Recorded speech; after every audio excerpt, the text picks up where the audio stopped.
Darius Stewart deep for the tie. It's a short kick. And Stewart from the 12. Cannot escape. Drop at the 25. And now we will see Jalen Hurts become just the second true freshman to win a national title. Big, strong guy, dual threat, extremely calm. Yeah, you can see it, 6'2", 209 pounds. He is thick, and he'll run the football tonight. When he does run the ball, he's like a tailback. They'll try to get him involved in the running game, more than likely out on the edges. Or again, he complements the more physical Bo Scarborough between the tackles. A year ago, he was the scout team quarterback simulating Deshaun Watson. Remember, they've got to get Darius Stewart and Calvin Ridley involved early with some quick throws.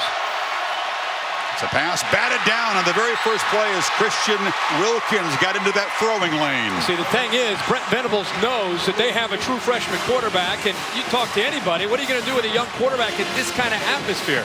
Quick throws, try to get him to settle in. Brent Venables knows that. He's got his defensive lineman ready, aware. Wilkins goes up, knocks it down the quick throw. Clemson defensive line so good at getting the hands up, deflecting passes tonight. There's a second down handoff to Bo Scarborough, the young back who ran right through Washington. But Clelin Ferrell, who ate the Buckeyes alive in the semifinal, makes the stop. Ferrell is just picking up, as you said, where he left off against Ohio State. A lot of pressure, and they will attack this offensive line and this young quarterback until they prove that they can make him pay for it. They are determined to make Jalen Hurts throw the ball to win the game tonight. So they're loading up at the line of scrimmage. Not in his comfort zone on 3rd and 11. Quick throw near side. Calvin Ridley collects it in traffic. Very little running room as Ryan Carter, the corner, shut him down, and the Tide go 3 and out. Now the streak continues for this Alabama offense against ranked opponents. They have struggled on opening drives. This is now the 7th ranked opponent that they've gone up against. They've only had 3 first downs in those situations. In the last 2 games against Florida and Washington, 3 and outs, and now Clemson at 3 and out. So J.K. Scott, the fine junior punter, is on, trying to boot it deep and prevent Clemson and Artavis Scott from creating good field position for Deshaun's first possession.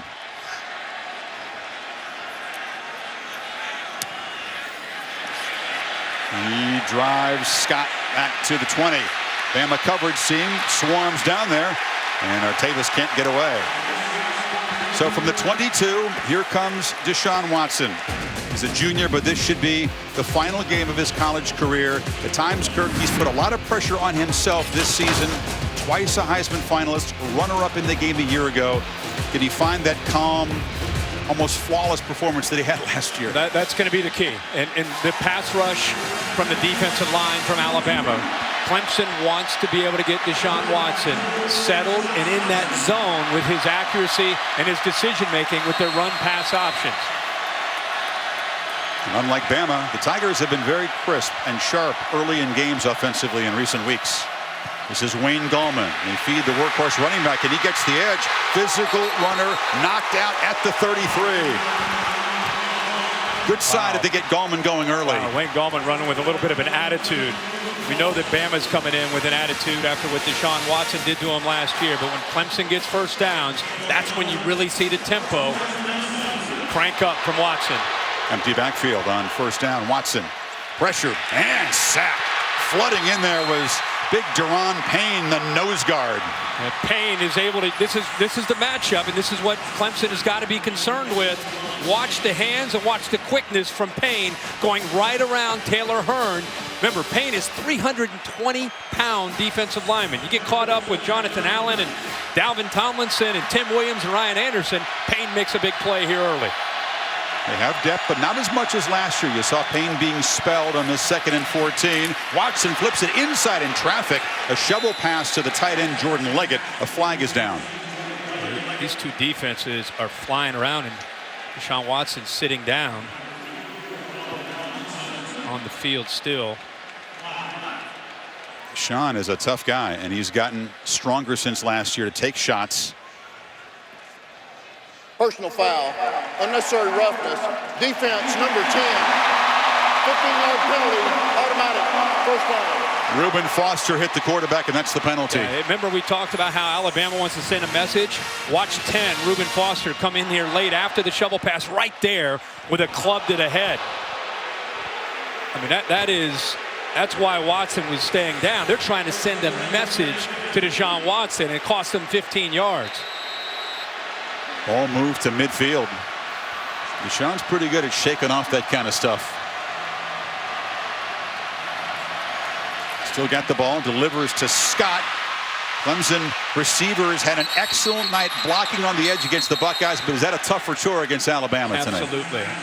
Well, these corners do a really good job of getting off their blocks, and their eyes are right now on Deshaun Watson. You know, you hit Deshaun Watson like that, you're obviously trying to send a message to this Clemson offense. But at the same time, this isn't your average quarterback. You know, you're going to press his buttons as well by doing that. And it opens up other aspects with an overly aggressive defense. On 2nd and 9, this is Gallman stumbling forward and dropped at the 44. It'll be 3rd down and 4.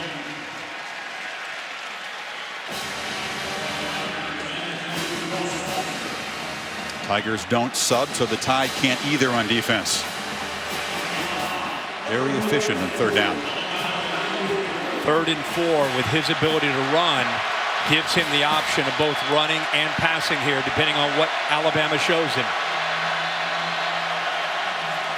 Tide rush 5, complete. Battling near the marker there as Anthony Averett stopped big Mike Williams. The spot will be very close to 1st down yardage. Everett makes a heck of a play. The scouting report says that Clemson in these 3rd and shorts, they're going to go to the quick slant. He breaks on that ball, anticipating the slant, and is able to keep Mike Williams short of the 1st down by about a half a yard. Averett giving away about 35, 40 pounds in that matchup with his strength. Prevents the 1st down, 4th and very short, and the offense on the field at the 41. Puts Clemson in a very tough spot. Still in that shotgun against this defensive line, something that they pride themselves in.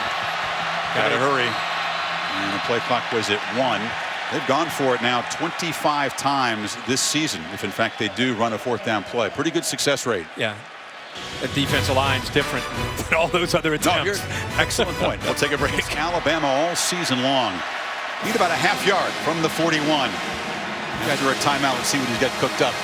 Dalvin Tomlinson, 54 in the middle, over 300 pounds. Deron Payne, who's already made a big play with some penetration at 320 pounds, right in the middle, anchoring that defensive line. 5 receivers, empty backfield. And now Gallman and Leggett motion in. Option. Gallman. Nothing. The Tide rise up, and even though Gallman fights hard, Tony Brown got there first, and the Tide defense forces turnover. Yeah, and Scott is blocking Fitzpatrick coming into the inside right here, and Brown's able to come to the outside. You also see Evans get a push back into the backfield. I mean, they were ready for this. They anticipated that the ball might go to the outside, and they were prepared and ready to make the play. You see 2 or 3 different Tide players ready to make a play. And how about Tony Brown, after everything he's been through throughout his career, coming up with a big stop? Tony Brown, better tell him sometimes Gallman doesn't get out on the first hit, though. He was celebrating, and Gallman was still fighting hard. It didn't wrap up. He just hit him. So the turnover on downs gives Tide the football for their 2nd possession at the 41. See if Sarkisian can call stuff to get Jalen Hurts settled in. Play action, chased by Wilkins. Excellent runner, takes off, and against man coverage, they just forgot about the quarterback who scoots down to the 35. Clemson is a man-to-man team, and if you can get to the outside of Wilkins, then you can have room to run. Look at the coverage downfield here and here. Nobody's able to account for the fleet-footed quarterback, and he's got room to run. After the 20-yard run, Alabama plays with some tempo. Scarborough plows forward for 4. They call that a win on 1st down. If they can get a 4-yard gain or more, that's a win on 1st down, says Saban. Steve Sarkisian is right now, as we speak, just kind of settling into this game as his play caller here in his first game with Alabama calling plays. Play action again. Quick penetration. Quarterback knocked down, and 2 flags come in. Clelin Ferrell, who was J.T. Barrett's nightmare last week, got in early. He got his hands into the face of the quarterback after he threw the ball. You can see the big left tackle Cam Robinson didn't appreciate it. Roughing the passer. Defense, number 99. Blow to the head. 15-yard penalty for previous spot. Automatic. So each defense, Kirk, has tried to send a message and taken 15 yards. Yeah, Ferrell's just trying to get his hands up. He obviously bats the ball down, but the right hand, opposite of the hand where he bats the ball down, gets up into the face of Hurts and costs the Tigers 15 yards. And now Alabama all of a sudden deep in Clemson territory. Ball spotted at the 20.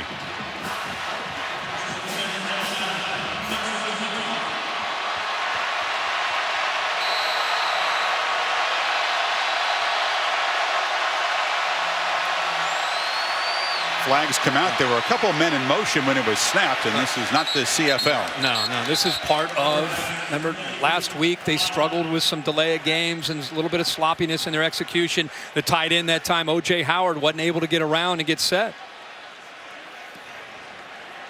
Illegal shift. Offense. 2 men moving without resetting. It's a 5-yard penalty. Replay first down. Nick Saban told us on the sidelines he expects to be supportive and calm, not chew on Sarkisian, such a feature of Lane Kiffin's time on the sideline.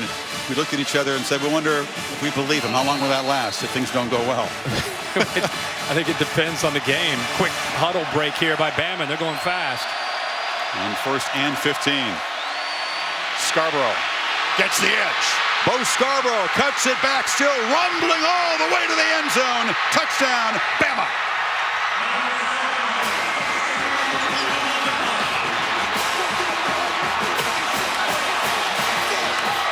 "25 yards to cap a 59-yard drive in less than a minute." Boy, what a great block by O.J. Howard to get him to the edge. Let's see if he extends before he touches to get down. He is in the end zone for a touchdown. And the running back who replaced the Heisman Trophy winner Derrick Henry finds the end zone, much as Henry did early in last year's championship game. The AT&T Pylon Cam giving you a good look. So Adam Griffith, the senior kicker, and the Clemson crowd making their displeasure known. Bama's defense makes the big stand on 4th and 1. Exactly. 20-yard run by Hurts. The 15-yard penalty on Ferrell sets this up. Watch Howard come around here. O.J. Howard, 88. Big block right there on the edge on the outside linebacker. O'Daniel gets him to the edge. And there's the niftiness from Scarborough. The cutback and the speed by the big. They've been an exceptionally strong first quarter team. Well, that aggressive nature that they play with usually shocks their opponents early. It takes teams a bit to settle into a game. Alabama with that big turn of events when they got the ball back. Now they not only get 7, but their confidence is now established offensively. Adam Griffith, an excellent kickoff man. This one not as deep as most of his go. And Scott fakes the reverse and takes off. Artavis Scott held up just a bit by Griffith so the cavalry could catch up at the 45. But it's Clemson's turn to make a play on special teams. There's a flag on the far side near where the tackle was made. So we'll check that.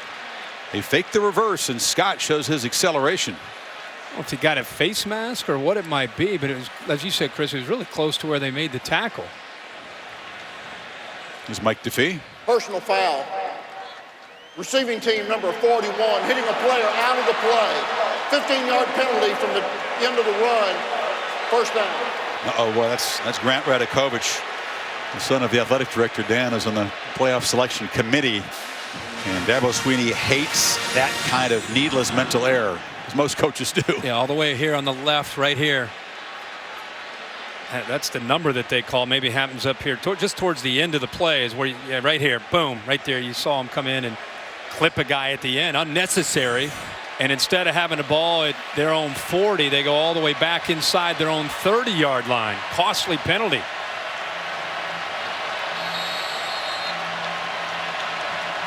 Second personal foul on the Tigers already tonight. Scott, jet sweep, strung out, and he's dropped for a loss. And the Tide defense flowing in there. That's the top tackler, Reuben Foster. Yeah, you get the ball to the outside on this offense. I mean, that's part of who they are, and it's what Alabama's really worked hard to take away from Clemson, because when they get the perimeter running going, along with Deshaun Watson, it sets up their vertical pass game. They're going to have some success throwing downfield to get this Bama defense to back up. Watson across the middle, and that's Leggett. He's 4 for 4, Kirk, but all very short passes. It's been very conservative here early. Again, it's just part of trying to get him, even though he is a guy who's played a ton of football, he knows this offense as well as the coaches do. It was funny when we were talking with Tony Elliott and Jeff Scott, the co-offensive coordinators. They said he's essentially an offensive coordinator that happens to be playing quarterback. He is brilliant when it comes to this offense and what they put on his shoulders on virtually every play. Different from day one at being able to process things. On 3rd and 2, delivers a strike. Williams takes a hard hit, but they'll move the 6 to the 43. There's that quick slant again. 3rd down in the kind of 3 to 5, 3 to 6 range. You know it's coming, but Mike Williams, it's 6'3" and 225 pounds. You have to respect the potential of him getting downfield, and so he's able to get into the inside. He got hit in the head there, it looked like, a little bit late. That's why he's slow to get up and had to go off the field. Gallman cuts it back. This is a very hard-hitting first 7.5 minutes by both defenses. This is the nickelback again, who's been involved early in this game. Watch him here come in late with a big hit to the head. I mean, that is helmet to helmet from Tony Brown. Lowers the boom on Mike Williams. He's a guy that was ejected for targeting against Auburn. Tony Brown is a volatile guy, very emotional. Needs to keep under control to be at his best. And he went up the middle with a lot of eye candy before this snap. That'll set up a 3rd down play. Well, these crimson jerseys are flying towards the outside run game. They were all over the outside of Wayne Gallman. They're forcing Deshaun Watson in these situations to have to run the ball, and they're rallying to him. And when he runs the ball, they want to punish Deshaun Watson, give him a number of hits for 4 quarters that could have eventually an effect on him. Top receiver Mike Williams still out of the game. Bunch formation with Deion Kane to the left. Watson looks back that direction, takes a shot one-on-one. Excellent coverage. Incomplete. Anthony Averett was all over the receiver, and it's 4th down. Well, Deion Kane is a talented player who's back home in Tampa where he went to high school, but he's not Mike Williams.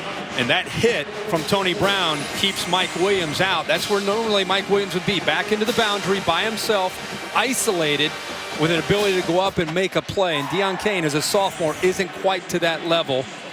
And he and Deshaun Watson not quite on the same page. Averett, one of the corners, has had to step up. This Tide defense has been hit by a couple of key injuries this season. Eddie Jackson not able to go. You saw him out there as a captain. But Averett has stepped up. And so Andy Teasdall punts it away, and Garrick Dieter, a graduate transfer from Bowling Green, makes the fair catch at the 15. Bama's defense imposing as expected early. Tide with the ball back up 7. Shot from Tony Brown in the previous series. We'll show it to you and get Dave Katai on board to figure out if he thinks this should have been a targeting call against Brown. It was not called, of course, Dave. Yeah, take a look at this hit. You see him hit with the side of the helmet. Remember, the crown is everything above the face mask. The last minute, he turns his face and hits him with the side. This is really close, but he's not defenseless, therefore he's got to hit with the crown. So you agree with the no targeting call. Williams, a good sign, at least up on his feet, watching to see if the Tiger defense can get a stop. And he feeds Scarborough and breaks the tackle briefly, a short gain. That is a big storyline to me in this game, and something we'll keep a close eye on, beyond whether it was a targeting call or not. Last year, he injured in the first game, broke his neck, missed the entire run to this national championship game. Has had a huge year this year. Many people feel the top receiver in the country. Hurts flips it to Scarborough in the flat, and the big fella rumbles across the 25 before Tankersley stopped him. It'll be 3rd and a yard. And just to finish the thought there, if you potentially take him out of that lineup, they rely on him so much. So we'll obviously keep you posted. Sam Ponder's down on that Clemson sideline. I don't see him holding his helmet. No. Not a good sign. No. It's a big third down here. Tide need a yard. Scarborough hesitated briefly and able to muscle forward. He's 228 pounds, still about 20 pounds lighter than big Derrick Henry, who rumbled through this defense for 158 yards and 3 touchdowns a year ago. Bo Scarborough is not only physical, Chris, but he can run. 4-5 type of guy. He gets out on the edge, as we saw last week. He can go. We're going to kind of give you an idea of what Steve Sarkisian is dealing with as a play caller tonight.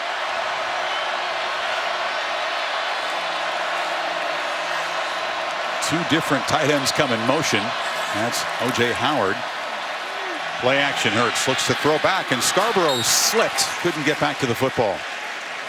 Trying to get to fast-moving Clemson defense out of position with a screen back to Scarborough. There's Steve Sarkisian again, who's called plays in big games at USC and at Washington. He's communicating the play that he wants, and you can see the quarterbacks down at the bottom signaling into Jalen Hurts. He gets the call, and away we go. And Hurts goes rolling out and delivers a throw incomplete. Darius Stewart was backpedaling, couldn't come up with it. He said it's like riding a bike. He hadn't called plays since a Holiday Bowl victory a couple of years ago for SC. Yeah, back in 14. Now he's going to go to 3rd and 10. He goes right off his play card. He's going to look to see which one that they feel the best about. You can see the urgency. Remember last week there was some hesitation at times on the play call. This week they wanted to be much faster getting the call in to try to help him evaluate this defense. It's very complex. This is where Clemson mixes up their looks and tries to confuse you. The quick true freshman back, Josh Jacobs, is in the game behind Hurts. Tigers are showing some pressure. And Jacobs shows the quickness. And Joshua Jacobs still running hard. They move the 6 to the 40. A change of pace from Big Bo. A great job by the offensive line. The left guard here, Piers Baker, does a nice job. The center gets up to the next level. Watch the left tackle does a nice job as well. Robinson picks up Ben Boulware. Clemson maybe caught off guard there on 3rd and 10, not expecting an inside zone play, but it opens up and Bama picks up a 1st down. You get 13 yards. You give that one to the play caller? Play caller and the offensive line as much as Scarborough. Hurts. This is a designed run, and the Tigers storm the backfield and stop him right there. Kendall Joseph, the middle backer, got him. Keep in mind, this Clemson defense nationally has been one of the best all year. They've been physical against the run. They do a very, very good job of pressuring quarterbacks, especially on 3rd down, where they're in the top 5 or 6 in the country on 3rd down defense. One of the best in the country in sacks and tackles for a loss. They need to create negative plays to make Jalen Hurts feel the pressure of this defense. They blitz. Hurts steps up into the gap, stutter steps, and gets out near the 50. Looks like he was well schooled for those linebacker blitzes. Yeah, and so was Bo Scarborough, because Bo Scarborough is the man who opened this up and gave him a chance to be able to get out there and have some room to run. He comes all the way over and picks up this blitz coming from Ben Boulware, who's coming right up the middle. Right there, by him recognizing that, it allows Hurts to be able to get underneath to that block and pick up big yards there to set up a 3rd and manageable, which is exactly where Sark and this offense want to be. Scarborough back in. They fake it to him. Hurts steps up and has the strength to get the 1st down into Clemson territory. And we came in talking about how much Deshaun Watson, we actually have a holding call. I wondered if they missed it or if they called it. There's got a holding call here by the tight end. Cam Robinson says, who, me? No, he's okay. It looked like 84 inches to me, the tight end. Holding. Offense on the left tackle. Put the runner at the point of attack. 10-yard penalty. Replay 3rd down. No, you didn't mention the name, but the left tackle is Robinson. You're not buying it. 74 didn't touch anybody, so it couldn't have been him. And the left tackle, the tight end up here, who looked like he was playing left tackle because he was in trying to make a block on the quick Farrell. He's the one. You can see Cam Robinson. He puts his arms out right away. I didn't touch anybody. Hankis, though, did tackle Farrell. So instead of a 1st down at the Tigers 49, the Tide backed up to 3rd and 13. Watch the linebackers from Clemson, usually very active, either disguise pressure or end up right here and here. These two guys usually are involved in the pass rush. It's Damian Harris, the sophomore, in a tailback, blocking the blitz. Ball batted in the air, incomplete. So for the second time tonight, the D-line bats a pass down. That time it was Austin Bryant. Well, if you keep him in the pocket and you time up your leap, obviously he's not necessarily the biggest quarterback at 6'2", and Bryant is 6'4" and has a good wingspan. He knows he can't get in there. It's a great job at timing it up, knocking it down. It's a deep and young rotation defensive line. A true freshman. We'll talk about Dexter Lawrence, the redshirt freshman, 4 sophomores, a junior, and just 1 senior. Big Carlos Watkins. Incredibly deep and talented group. Scott collects a low punt, and it's partially blocked. The Tigers storm in. The roll will still take the ball inside the 40, but Tanner Muse, the safety, got into Scott, the All-American punter.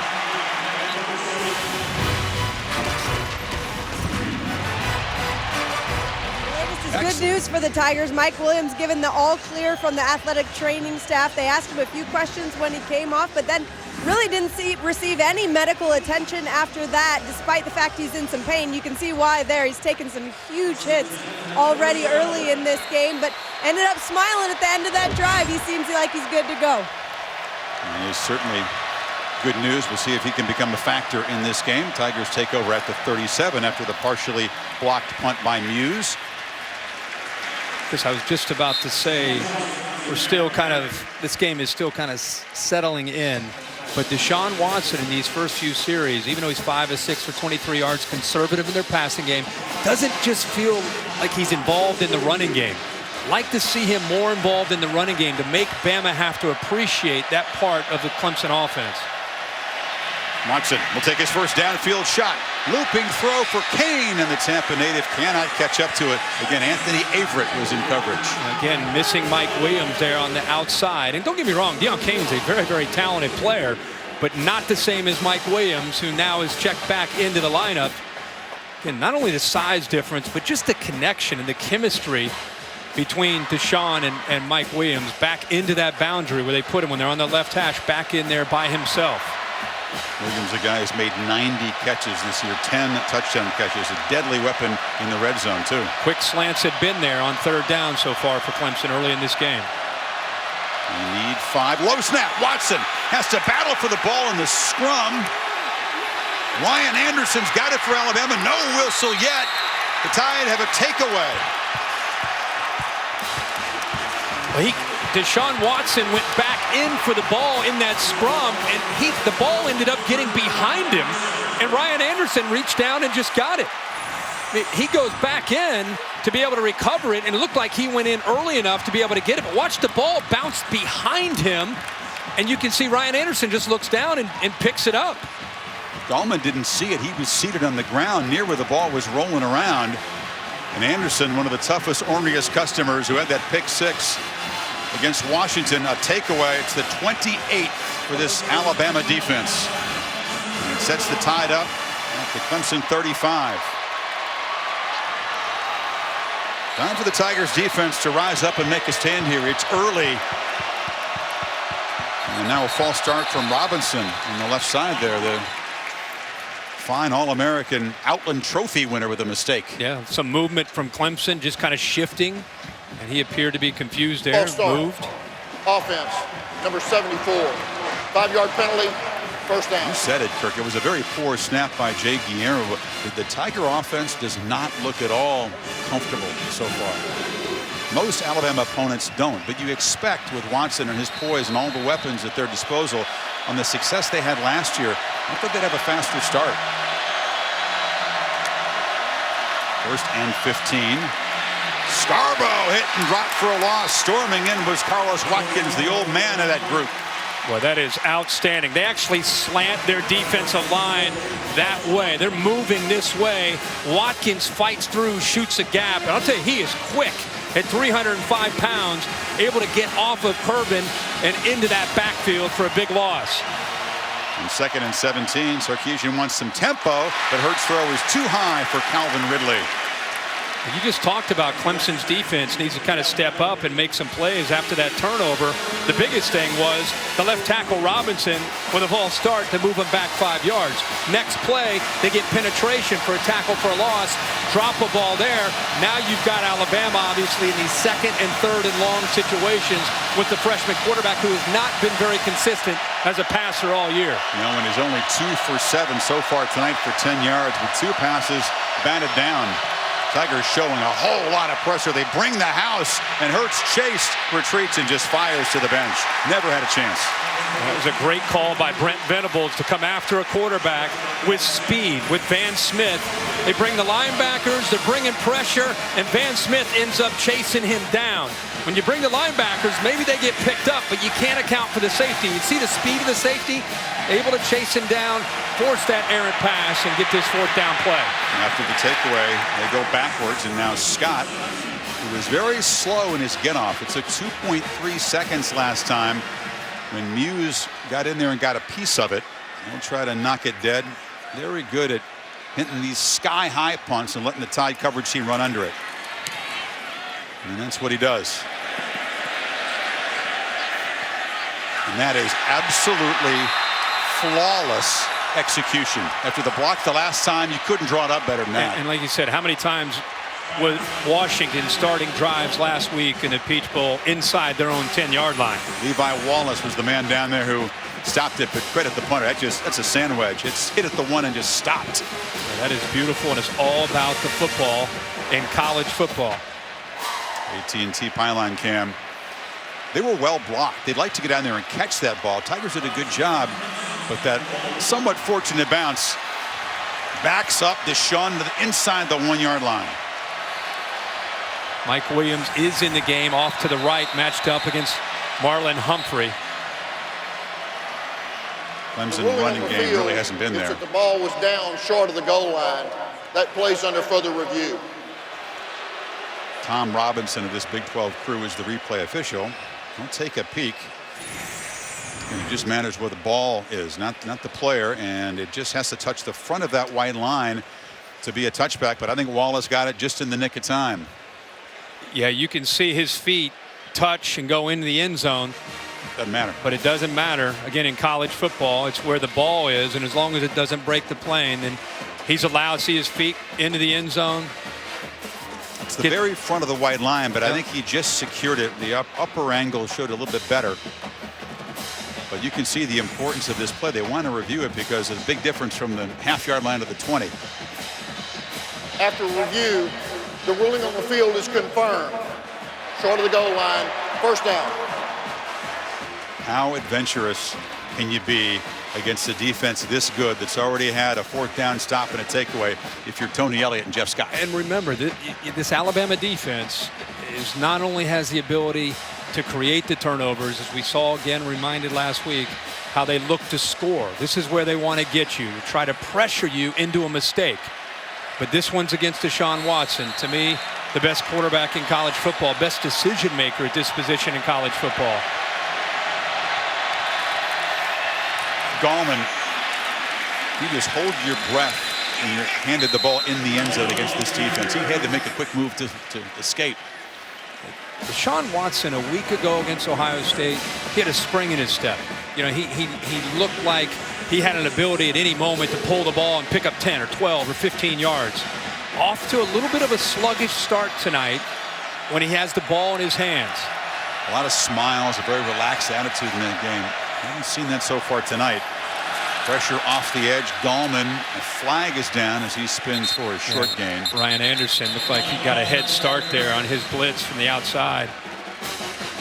Saban is standing out on the field about 5 yards into the grass with his headset off, screaming. Kind of mental mistake. He does not suffer well. Well, I hope he's upset with his player and not the call. I think that was the gist of it. Man, they made the fumble recovery. Offside. Defense, number 22, in the neutral zone at the snap. 5-yard penalty from the previous spot. Replay 2nd down. Anderson's an interesting story. He's a guy who was sent home in a Trailways bus his freshman year when he was redshirting. They're playing for a championship against Notre Dame. Thought he was going to transfer. His mom said, no, you're not quitting Alabama. You stay there. No quitting. And look where it got him. And now he's the alpha of this Bama defense. Deshaun keeps it. He is hit right at the line. I don't think he got it. A crimson wall led by Deshaun Hand held him back. Well, that was impressive. Reuben Foster holding his own as well. Wayne Gallman trying to come out there to make a block. Deshaun Hand in there. That was impressive. Alabama not giving up an inch there on 3rd down and short. And that defensive play ends the first quarter here in Tampa. The Tide allow 46 total yards to Clemson. Bo Scarborough scores the only touchdown. 7-0 Alabama. Back after these messages. You're watching the college football. Be a 5th in 8 years for Alabama, a 6th for Saban, or a 1st in 35 years for Clemson. Remember, early in the game, there was a 4th and 1, and they were so nervous about running into the interior that they tried to go to the outside. Now they're into a 3rd and 1 deep in their own territory. They go back to the outside, or they test Bama where their strength is, into the teeth between the 2 guards in the center. They got a little cute that first play call, didn't they? This one is a meat and potatoes handoff to Gallman, and they do move the sticks. That was a much better job. That's a tough ask, by the way, without a lead blocker. Gallman had 12 yards, Kirk, in the game's first offensive play for Clemson. That's the longest gain they've had. Very little since then. Not only picking up a 1st down, but obviously getting away from their own goal line. Watson in a slant. It's a low throw and a catch by Hunter Renfrow, the guy who lit up the Tide for a pair of touchdowns in last year's game. Yeah, he was magnificent a year ago. 7 catches, 88 yards, and those 2 touchdowns. Caught everybody off guard with what he was able to do against Minkah Fitzpatrick in coverage. Plays the H-back for them, that slot receiver matched up often against Tony Brown. He's going to have to win tonight along with Jordan Leggett, the tight end, who we've not called his name yet tonight. Deshaun, 6 completions, 8 attempts, but again, just for 28 yards.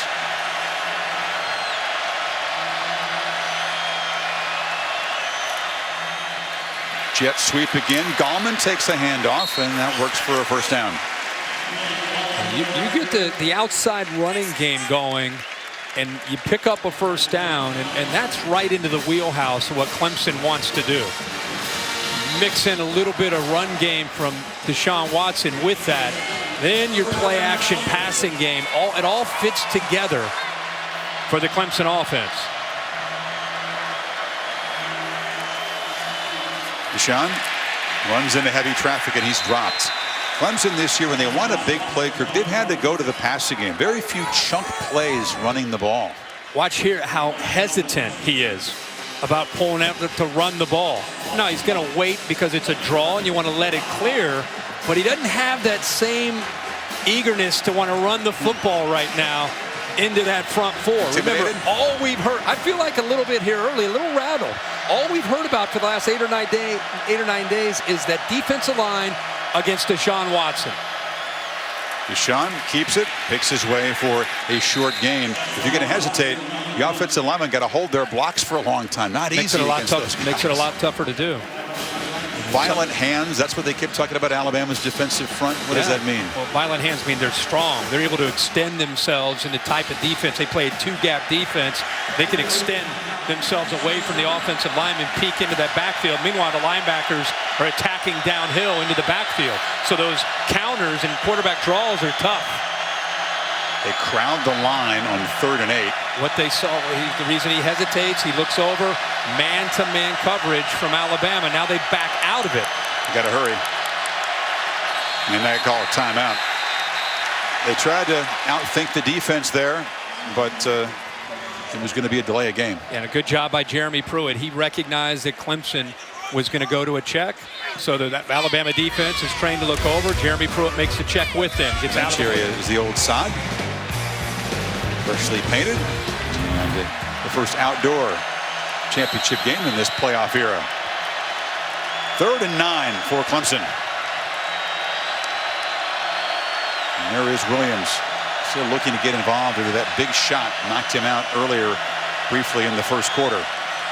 Deshaun looked that way, now looks back right, way over the head of a well-covered Jordan Leggett. 4th down. It's early in this game, but I think Deshaun Watson, because of that big hit that he took early and the way this game is going, with the Alabama defense playing with an attitude, a little chippiness, I think he's a little bit rattled. I think he's a little bit out of sync. Now, it's a long game. He could get back on track. But early, the storyline to me after one quarter is that Bama's not only shutting Clemson out, they've rattled the quarterback, Deshaun Watson, got him off track, not feeling as confident right now. And that is one of the supreme compliments you can play to a defense. If you can get this guy out of his comfort zone, very, very few have been able to in his 3-year career. Teasdall, rugby-style punt, boots it low, scoots along the ground, and Eric Dieter gives it room, and it'll roll dead at the 26-yard line. So Alabama continues a dominant defensive performance in a much shorter span of time. They still honor him with a houndstooth pass. I think that's great.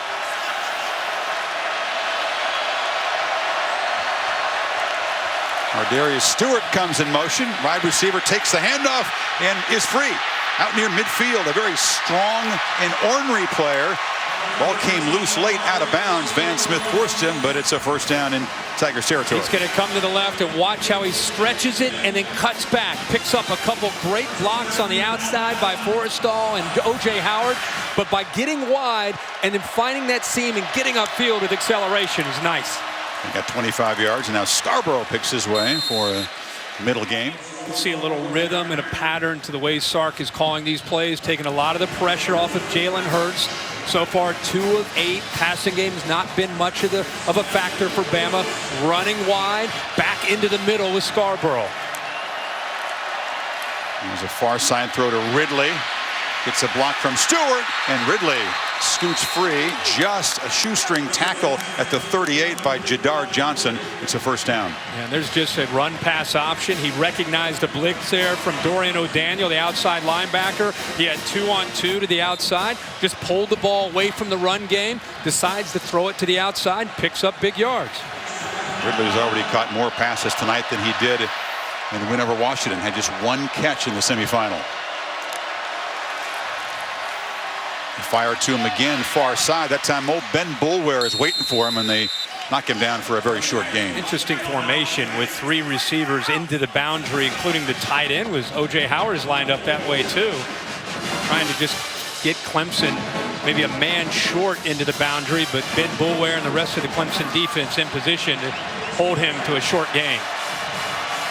Boulware's quote this week: "We want our revenge. We want our redemption." So far, it's Bama's defense. It looks like they want to redeem themselves for last year.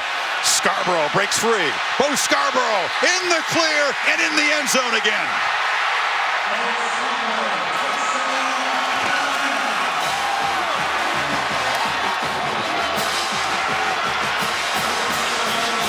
"37 yards, pure power football." An impressive blocking on the left side by Cam Robinson. Ross Pierce-Baker also with a big block on Ben Boulware. How about Ridley, the receiver, downfield with a big block? Entire left side does their job, and Scarborough is dangerous right now with a healthy knee when you give him room to run. Big fellas blocking like that. Scarborough running hard makes a young quarterback's job very, very manageable so far. Jalen Hurts hasn't had to do too much, and the Crimson Tide are up 2 touchdowns now, early second quarter. They are establishing the line of scrimmage. Watch the left tackle, Cam Robinson, out here. He's going to make a nice block here, and then you're going to see a double team where they work up to Ben Boulware on the left side by Ross Pierce-Baker. The timing, it takes patience. There's the initial block. Watch Pierce-Baker get a block up here to that second level on Ben Boulware. There's Ridley 3. Give him room to run. Van Smith, who's undersized at 195 pounds, not necessarily willing to come over and run support. He runs through that arm tackle. Van Smith's tackle, a stiff arm. And is that Derrick Henry running into the end zone? Looked a lot like him. Dabo says, "You're going to have to fight from behind again." You see Cam Robinson, the big tackle, raise his hand. It was almost like a called touchdown. He said, "No way they're tackling Big Bo with arm tackles out there, huh?" You're right. He made his block. He pushed his man outside. He put his arm up like, "We got this." Yahtzee. That's a touchdown. No, this is the biggest deficit the Tigers have faced. They rallied in the fourth quarter from 8 down against Louisville and Florida State.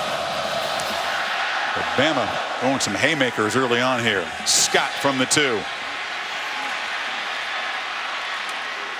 Out across the 25-yard line. And now, Kirk, we're going to see if Deshaun Watson can settle down, can find that usual calm and poise and execution. Yeah, we went to a break showing them the last time they had the ball. It's just out of character. We're not used to seeing Deshaun Watson out of phase, not feeling comfortable, not having that smile. It has everything to do with the way this Bama defense, not only schematically what they're doing, but the energy. I said in a break, it's kind of permeating all the way even up here, probably to people, viewers across the country. They're playing with a real nastiness about them here, and it's affecting Deshaun Watson. You could see when they took the field in the pregame warm-up, the ferocity, especially among those defensive linemen, was something to see. Deshaun to Renfro. Bounces off, about 8-yard gain. On the other hand, if you're Clemson, it could take just one big play to spark things. Glad you said that, because the way their offense works, it could take one, not necessarily one play, but one drive, and you're right back in it. Because this isn't only impacting that you're down 14, it's impacting the entire energy of the football team right now, that their leader is not being sharp. Gallman runs right into traffic and is stopped for no gain there. Joshua Frazier, the backup nose guard on the stop, along with Tomlinson. It's a mismatch up front. Watch Frazier, 69, fights through a double team. That's a double team. And he makes a tackle in the backfield, along with Deshaun Hand. It's a mismatch early in the game with that defensive line against the offensive line from Clemson. Tigers need 1.5 yards to keep this drive going.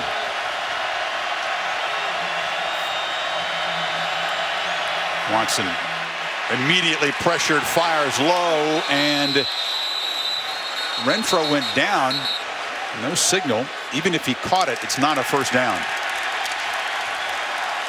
Anthony Jennings, the backup linebacker, got in there quickly, Kirk. All kind of guys are coming in here. Not only did he get in quickly, Chris, it's where he came in. He knew that Deshaun Watson was rolling to his right, so he ends up moving to the right and forcing Deshaun Watson to have to get the ball out quickly. It's a good effort there. It's short of the first down, even if he makes the catch.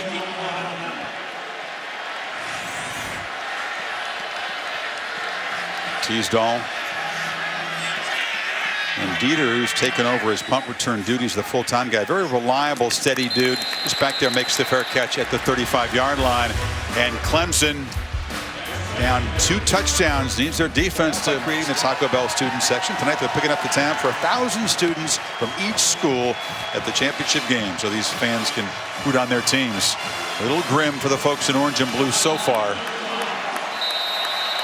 When we talked in the open about make Jalen Hurts have to throw to win, he has 19 yards passing. It's been all the run game. They feed Damian Harris, who spells Scarborough, and the sophomore from Richmond, Kentucky, knocked down. So much focus on Sarkisian and the play calling and how would Hurts respond coming off that 57-yard pass game in the semifinal. Hadn't been a factor at all. 14 runs so far and 10 passes, but as I said, it's been all the run game. But it's been the variety of formations, the runs to the outside, the runs to the inside, controlling the line of scrimmage. It's been a mixed bag, and that's why they've been effective. Hurts, it's the longest pass attempt he's thrown, and is complete to Ridley for a first down at the 47. And when you start to run the football and you get the attention of the linebackers, it can open up easier throws for him. That was a nice quick slant when Boulware got out. Easy throwing lane there for Hurts.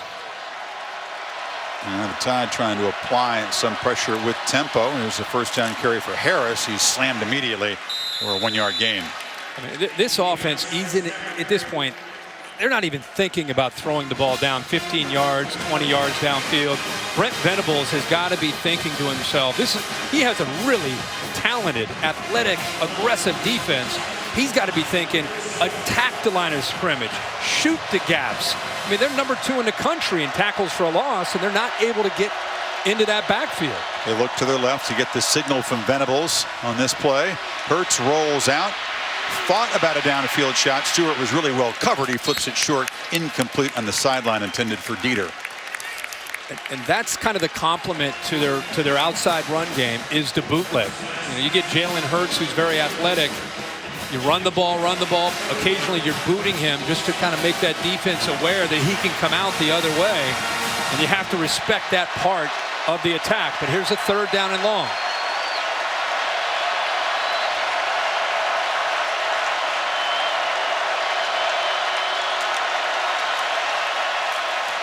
Batted at the line, incomplete. They were hoping they could get a hand on the football and then get lucky with the carom. That fell to the turf, but it's a 4th down. That's been their best defense. Yep. And it didn't even look like Wilkins jumped there. It looks like he just, just reached up and put his big paw up there. Watch, he's being blocked by 2 guys. He just waves his left arm. Pretty good athletic ability, by the way, to be blocked by 2 guys, time up your left arm to swat that ball away.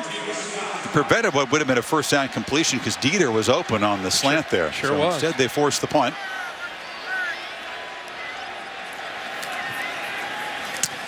And Scott to Scott continues. This time J.K. boots it out of bounds. And again, Clemson will be pinned back as Deshaun Watson tries to get big Mike Williams and his weapons engaged here. Still being shut out. 7:42 before halftime.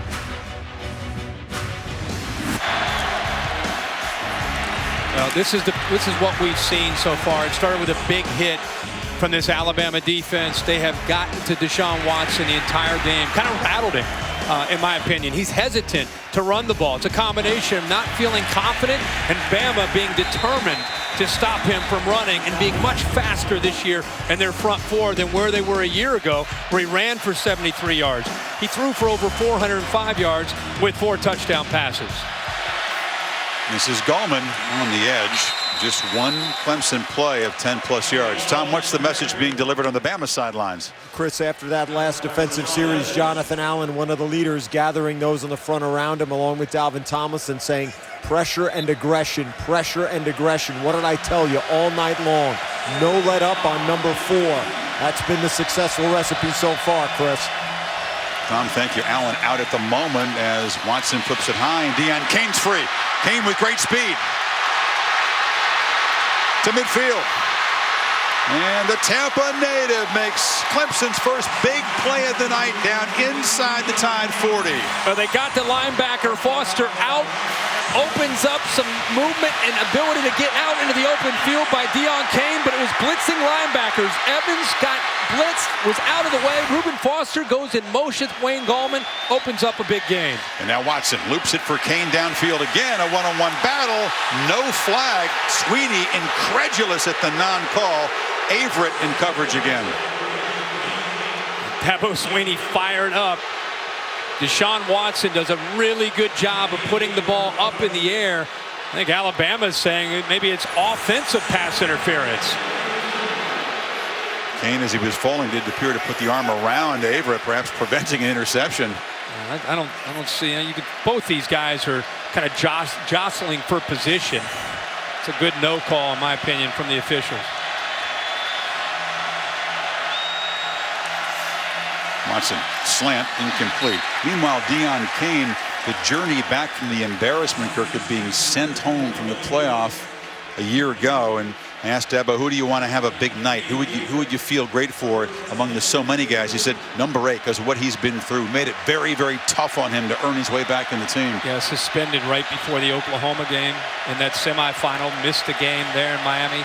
Missed a championship game. But since then, has done everything that's been asked of him, and that's why his head coach would love to see him do well.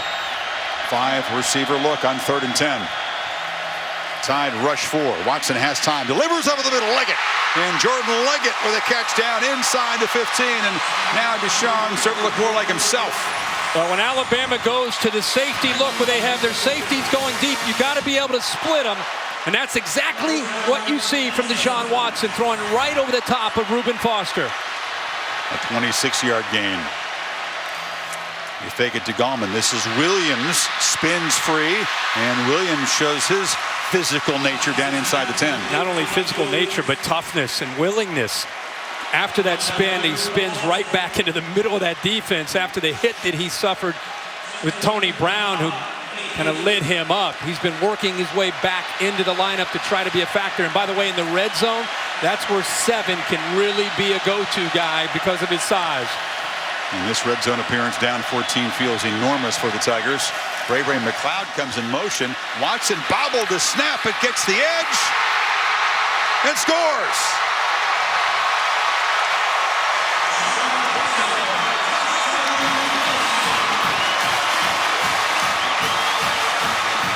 And with little dance to cap an 87-yard drive, Tigers offense has finally shown up tonight. See if he stayed in. Yep. Yeah, he's able to stay in. Ray McLeod, Chris, going in motion. It's the exact same play they called against Ohio State, where they motioned. The corner went with him, and Wayne Gallman got a touchdown in that game. This time they motion a receiver, take the corner out of the play, but it's Deshaun Watson who's able to get to the corner following Gallman. 9th rushing touchdown of the season for the quarterback. And Clemson in a minute 33 and 7 plays covered the 87 yards. So you get the motion to take the edge of the defense off. You'll see the receiver go here. Everett ends up following him, which opens up that edge right there. Now you just need to get a block by the tight end. You get a great block by Gallman, and then there's the quickness and toughness by Watson. He takes a blow but stays in bounds and gets to the end zone. And the agility to stay in bounds, keep his feet here. And he gets hit. This is rare here. Yep. His momentum, everything is going out of bounds, but he kind of put his foot down and got to the corner for the touchdown. And by the way, we talk about an important drive there, down 14. AT&T pylon cam shows the tightrope work of Deshaun Watson, a drive that was ignited by the long completion to Deion Kane, then the pass to Leggett to get in scoring position.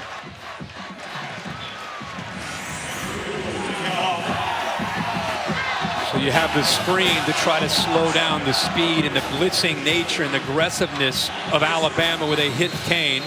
3rd down, you have 2 safeties that are wide, opens up the middle of the field, and what a great throw by Deshaun Watson to the big tight end Leggett, and then the speed of Watson to get into the end zone. Hugo with a directional kick. It's very short, and he's taken on one of the up men there.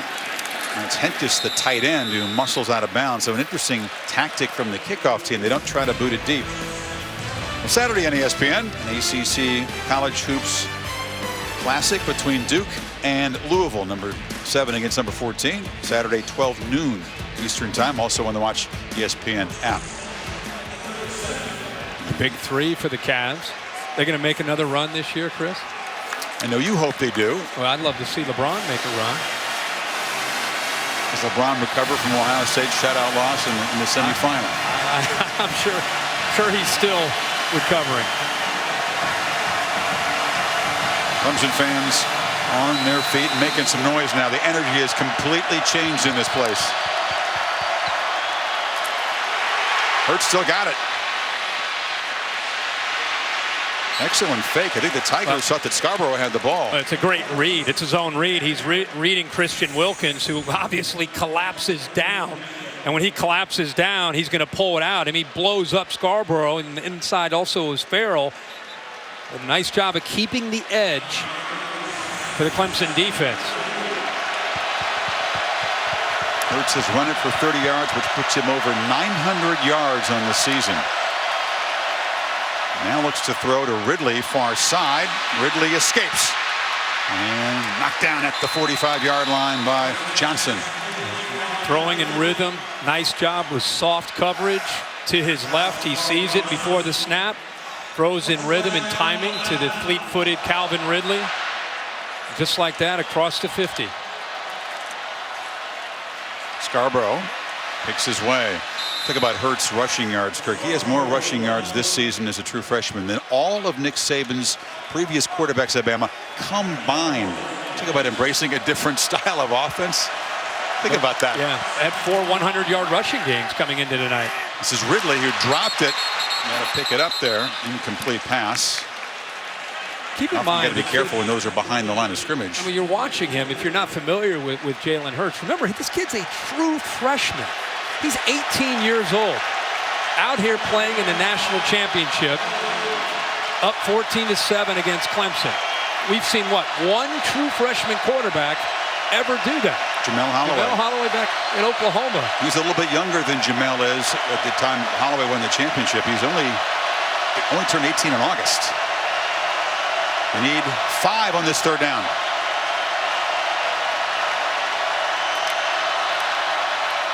Option left.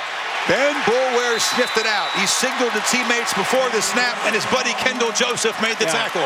That's what gives you an idea of what makes Ben Boulware unique, is watch his hand. I thought he's trying to get somebody aligned. He's telling him the play's coming here. Tight end into the boundary.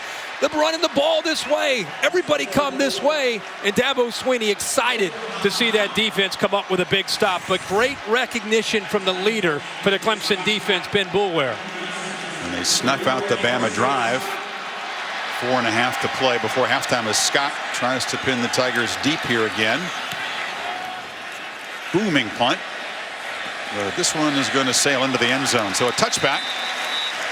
And we talked about Jamel Holloway for the Oklahoma Sooners getting the championship victory in the Orange Bowl as a true freshman. Keith Dixon, the tight end, made a big play in that game. There weren't too many huge offensive plays in the pass game. I love Jamel Holloway back in that day, the mid-'80s, that Oklahoma Look at the Boz offense. here. Brian Bosworth. I mean, Jamel Holloway, remember Charles Thompson, but Holloway, he'd be 12, 15, 30 yards downfield and pitching the ball to his backs. He was a beast. Jalen Hurts has been around football his whole life. His dad's a coach. He told me maybe 5 years old was the first time that he was in a huddle. So he feels totally comfortable, born to do this, shakes off mistakes. If you think about the first play of his college career, all the hype, we were there in Texas against USC, loses a fumble in the first play of his career. But I bounce think, right back. Yeah, such a good point. It's not just that he's out there playing, it's the poise and the composure that he's played with all year. And you got to give credit to his dad, being around that locker room, being around high school football his whole life. What an advantage. Gallman tries to slam on the brakes and turn the corner. It's a very short gain. Rashaan Evans got in there quickly. It's a game of adjustments. Clemson making the right adjustments, getting the ball out on that screen, coming up with a big play. See if they can settle Deshaun Watson in this offense in, and also Nick Saban and Jeremy Pruitt. They're also, after that touchdown, they're coming up with ways that they want to slow the Tigers down here. From the pocket, Williams makes the catch. And big Mike Williams is back mentally and back in this game, moves it to the 45.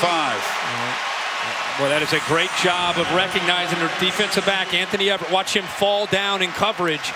Ball is out as soon as he goes down for the first down.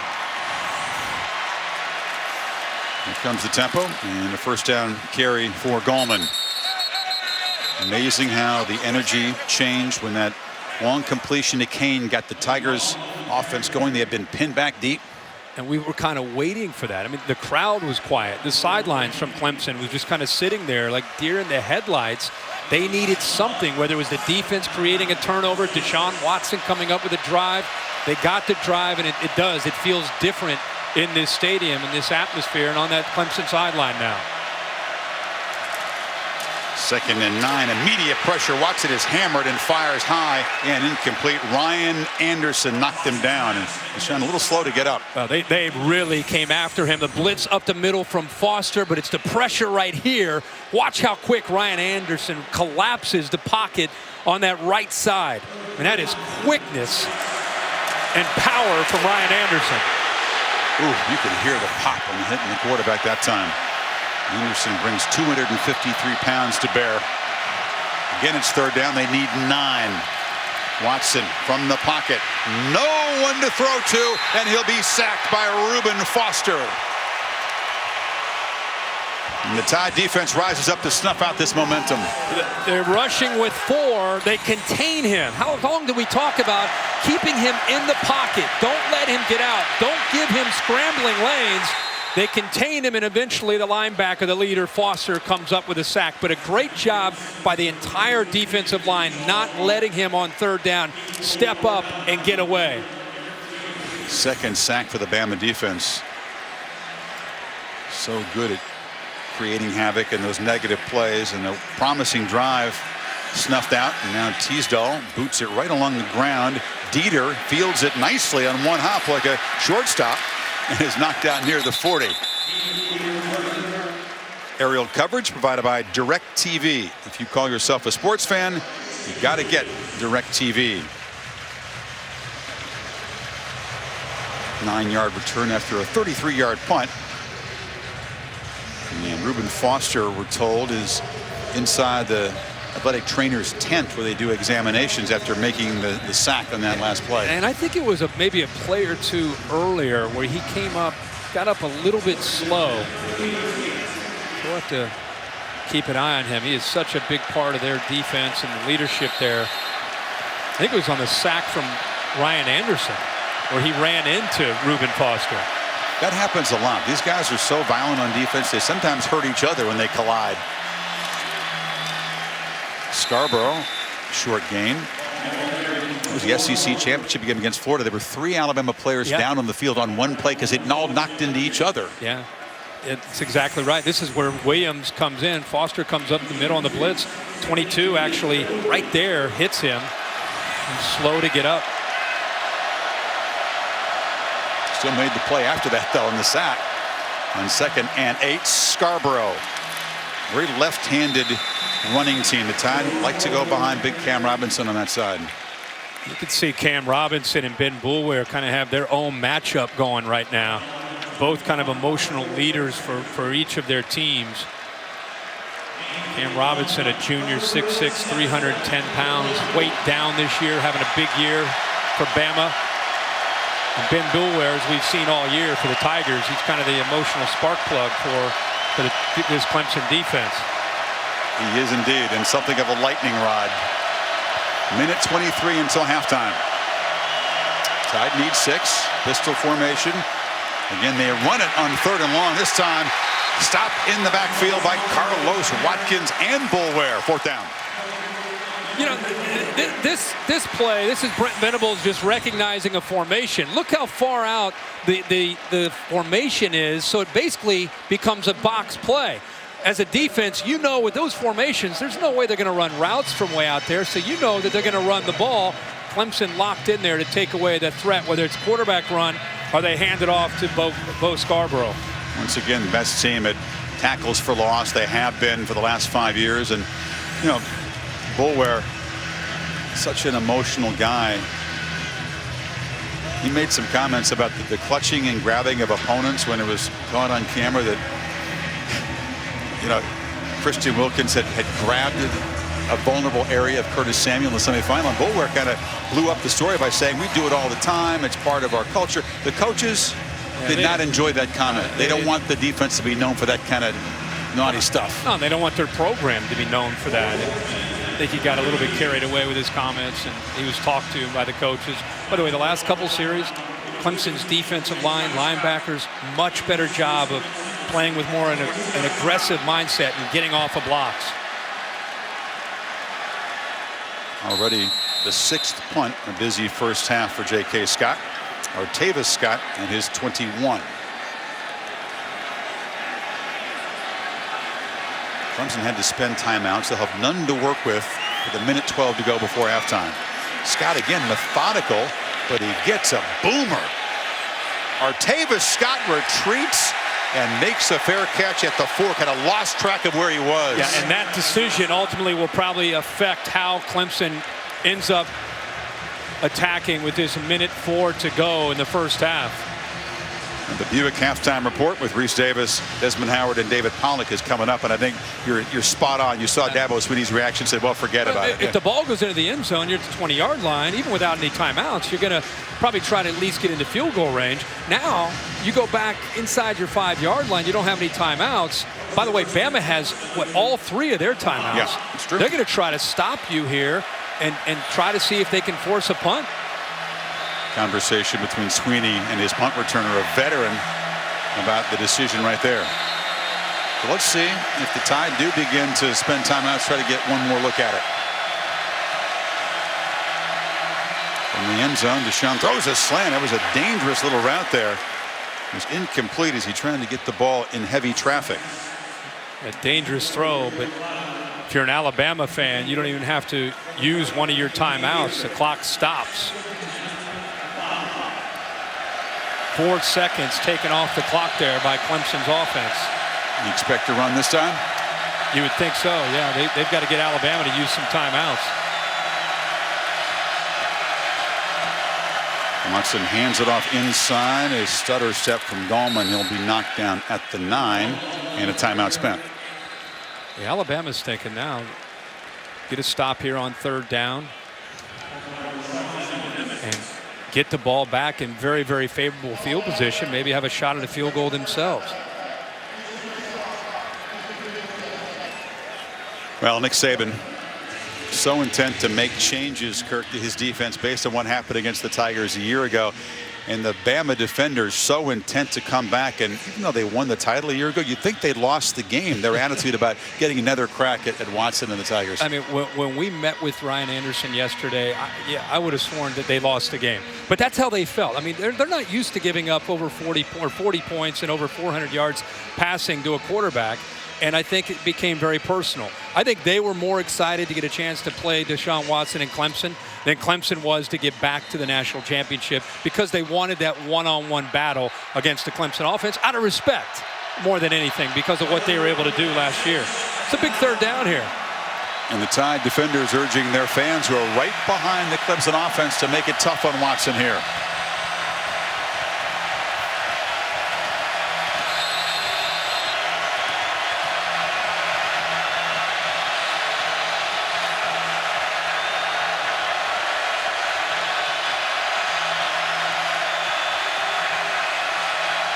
You got empty, which means either quarterback run or the ball's got to be out fast from Deshaun Watson. Pre-snap chess game. Watson fires far side. Renfro makes a catch on the sidelines, and the Tigers do make a 1st down in front of Tony Brown. The accuracy from Deshaun Watson when he is on. How about the guts to make this throw? Man under, finds the matchup that he wants against Tony Brown, and Renfro gets the foot down for the 1st down. You think he trusts his arm? Yeah, I think so. Strength and accuracy.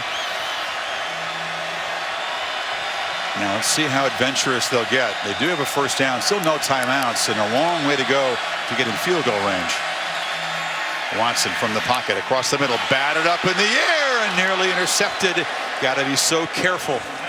Well, this is where Washington was in the semifinal game near the end of the 1st half, and you and I and the Bear we were watching saying that it feels like a potential interception for a touchdown, and they came up with one. How about that? That ball is thrown right into the hands of the linebacker Evans, who's got good size at 6'3" and athletic ability. That ball goes up in the air, and Bama, of course, with the way they come up with turnovers, is they can get that ball. Watson a little fortunate there to avoid a pick, and now a false start. In fact, the right tackle was backing out. Well, he's looking across at Tim Williams, and he's thinking, I cannot let him beat me to the corner. Got 2 true freshman right tackles in this game tonight. Number 76, 5-yard penalty, 2nd down. Sean Pollard was in a high school all-star game a year ago this time, and he's played very, very well, stepping into the starting role in the middle of the season. Jonah Williams is a prodigy on the other side, but think about that. That's a tricky position to be playing in a national championship game. Sure is. With this many great defensive linemen on both teams. And as you said, we've been marveling at Jalen Hurts as a true freshman, being 18 years old. How about Pollard going up on these 3rd downs, 2nd and longs against a guy like Tim Williams? But his penalty moves it to 2nd and 15, 44 seconds to go. Watson looking just along the sidelines and has to just throw it away. Anderson was in his face. If you're Dabo Swinney, you got to be reminding, even though Deshaun Watson's a veteran, reminding him, hey, we get the ball to start the 2nd half. Let's not do anything crazy. I saw Dabo clap after that play, throws it away, gets away from the potential threat of a turnover. Little surprised that they're still throwing the ball, to be honest with you, without any timeouts. We'll see if Saban spends a timeout. If the Tide can get a stop here on 3rd and 15. Watson throws it. It's a little tunnel screen. Renfro fights hard for a very short gain. It will be 4th down, and Saban will spend that 2nd timeout now. 30 seconds to play with.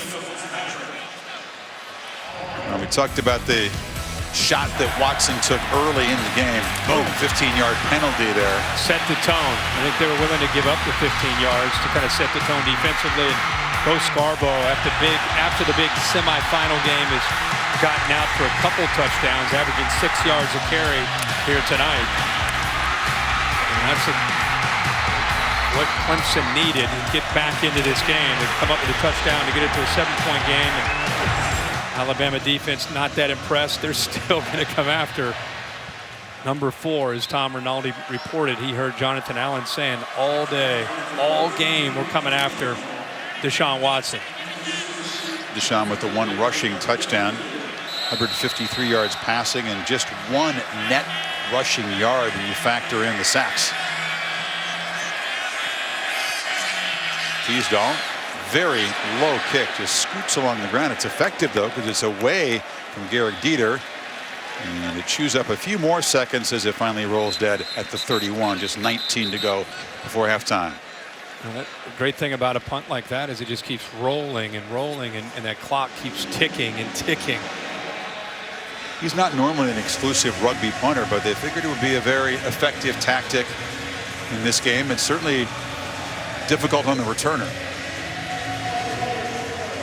See what Steve Sarkisian comes up with, and you see Nick Saban right in the middle of that huddle giving his opinion on what he would like to see from the offense with 19 seconds and 1 timeout remaining with the ball on their own 34-yard line. What do you think his opinion is? We're up by 7. Let's get to the locker room. Yeah, I mean, you might try to find a matchup maybe on 1st and 10 just to see if you can get something where you don't have a lot of high risk for the freshman quarterback. Just kind of feel it out here on this, maybe just the first play. And if you have success, maybe you get aggressive. Short pass. Yep. Stewart can't escape, and it'll be dropped for a loss at the 30-yard line by Kendall Joseph. They won't spend it, and that'll be the last play of the first half. If you look at the stats, Clemson actually has the edge in yardage. They've had the 1 really productive touchdown drive, but Bama flexing up front on defense, and with that man, Bo Scarborough. From where this game was trending to where we are now. Both sides were kind of on their back heels in that game in Glendale. Not tonight. No, Jalen Hurts so far, they've done a good job being in control of the game. They jumped out to an early lead. They're up 7-0, then 14-0. They haven't really asked him to do a whole lot at this point. Just kind of managing the game, not doing anything to hurt his offense and hurt himself in that first half. Griffith's boot carries right to the goal line, and this is C.J. Fuller. The backup tailbacks for Clemson. Returns it out across the 25-yard line. So Deshaun, 13 of 23, 153. Didn't throw a touchdown pass. Did avoid an interception, but had a fumble that Alabama did recover. I think it's important for him and for this offense, for him to see what kind of adjustments Clemson makes. He needs to be able to run the football, to be able to help take some of the pressure off of always having to throw. Not much of a factor, in fact, not at all. 9 carries in that first half, only 1 yard rushing. Gallman, left side, held up by Anderson, and then spun around and gang tackled for a gain of 3. But linebackers are flying tonight. Rashaan Evans, 32, Reuben Foster. These guys are getting off blocks and getting downhill in a hurry. In fact, this defense is built with their front 4 because they play so much 2-gap, meaning that they keep those offensive linemen off the backers. So very, very hard to run the ball against this defense. Watson steps up, flips it to Renfro, who reaches up, makes a nice grab for a first down. This is just an option route for a very athletic receiver, Renfro, and watch the hands here. He just kind of boxes out the bigger Evans and then goes up to make the catch for that first down. But really, really nice example of the importance of catching the ball with your hands. 5th reception for Renfro. Now on the carom as they try to get it to Williams. It's incomplete. Well covered by Marlon Humphrey. I'm surprised that Reuben Foster did not get his hands on the football. The middle linebacker almost comes up with a big interception. Humphrey's in coverage, but watch 10 right in the middle of your screen. Pauses, then late right there, just goes off his fingertips, almost comes up with a pick. Foster with a sack in the first half. Top tackler on this defense. Tide was still standing up, trying to get in position as the ball was snapped. Didn't matter. It comes loose. Anderson scoops it up and is knocked down at the 15-yard line. The second fumble recovery for Ryan Anderson. And the Tide are in business. There's that swarming defense. Ryan Anderson actually gets his hands on the ball and knocks it out. Right there, 22. He's reaching in there to pull that ball out, and then he's just waiting for a hop to come in and swoop it up. And if it isn't for the effort, look at him right there, hands on the ball, knocks it out, presence of mind to pick it up. And if it isn't for Hunter Renfrow, it's yet another touchdown for that Alabama defense. Dabo knows the danger of turning the ball over against the Tide, and Anderson's got the belt in his hand. And the title bout hasn't been won yet. But that is another takeaway from a very tough customer in Gallman who rarely coughs it up. See if the Tide can cash this in from the 16. Cam Robinson moved again, left tackle. Having a tough night. Outland Trophy winner. You don't expect mistakes from him. It looked like he just lost his balance there. Offense, number 74, 5-yard penalty, first down. And back to Ryan Anderson, the guy that we talked about, the ferocity, the serious business, one of the guys that leads by example, but a guy who is playing for something bigger than himself. He wears number 22 to honor a guy named Isaac Houston, a high school teammate who was in the Army, was killed by a drunk driver. He put in that jersey to honor his friend. Has been a different player since he took that on, Kirk. Much more responsible, mature player. Scarborough, muscles free, and Tide reaping the benefits of Anderson's ball hawking tonight. Multiple turnovers against the Tide, Kirk. It spelled disaster. Yeah. Since 2008, get this. Opponents for Alabama, when they turn it over 2 or more times, are 2-64 against this man's team. Clemson's now got a couple turnovers. That's right. Just don't see it happen. You give their offense a couple more possessions and you get their defense. The defense a lot of times scores on those turnovers. Behind the sticks now on second down, however. Hurts, pump fake. Looks it for the end zone for Ridley over his head. Brian Carter was right with him. Yeah, great job in coverage there by Carter. They tried to get him on a double move, a little slant and go, but he stayed right there with Ridley and took away that throwing angle for Jalen Hurts. It's a big play here after the turnover. The effort by Renfrow to stop Anderson from scoring gives the defense a chance to get on the field. And now what will Hurts come up with here on third down?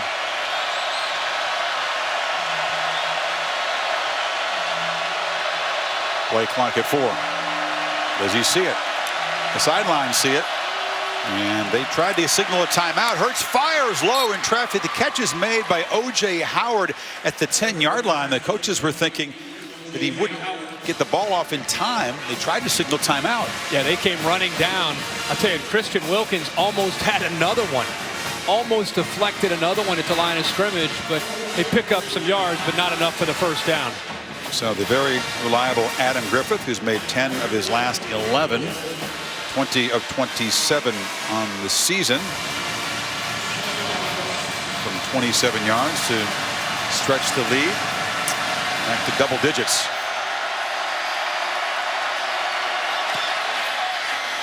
The very reliable snap of Cole Mazza, the hold of Cooper Bateman, and Griffith knocks it through with no problem. So here's the fumble as they rip it out of Gallman's hands, but the Tiger defense does a good job after the turnover. Yeah, they come up with a big turnover. They start at the Clemson 16-yard line with a real offense. Don't turn it over. They've really been impossible to stop this season. Of course, they hadn't faced Alabama yet. But now 2 turnovers. And Fuller into heavy traffic short of the 20. Celebrating its 12th year of sponsoring the Good Hands Field Goal Nets, Allstate makes contributions to the participating schools' scholarship funds for each field goal and extra point kicked. Allstate has contributed millions in scholarship funds. How does that take away in the field goal change the complexion, if at all, of the Tigers' offense? I don't think it changes it at all really early in this second half. I mean, it's more about taking care of the football. And the last thing you want to do against this Bama defense is put the ball in their hands where they can score. They're fortunate to only give up 3 points after that. Watson taken off all the way. They try to create plays on the ground for the quarterback. That's been rare tonight. Stevens stops him after about a 5-yard gain. Yeah, every time he pulls it down to run the football, those linebackers and safeties, everybody's looking to try to lay the wood on Deshaun Watson. One thing they were determined to take away tonight was his ability to create and his mobility.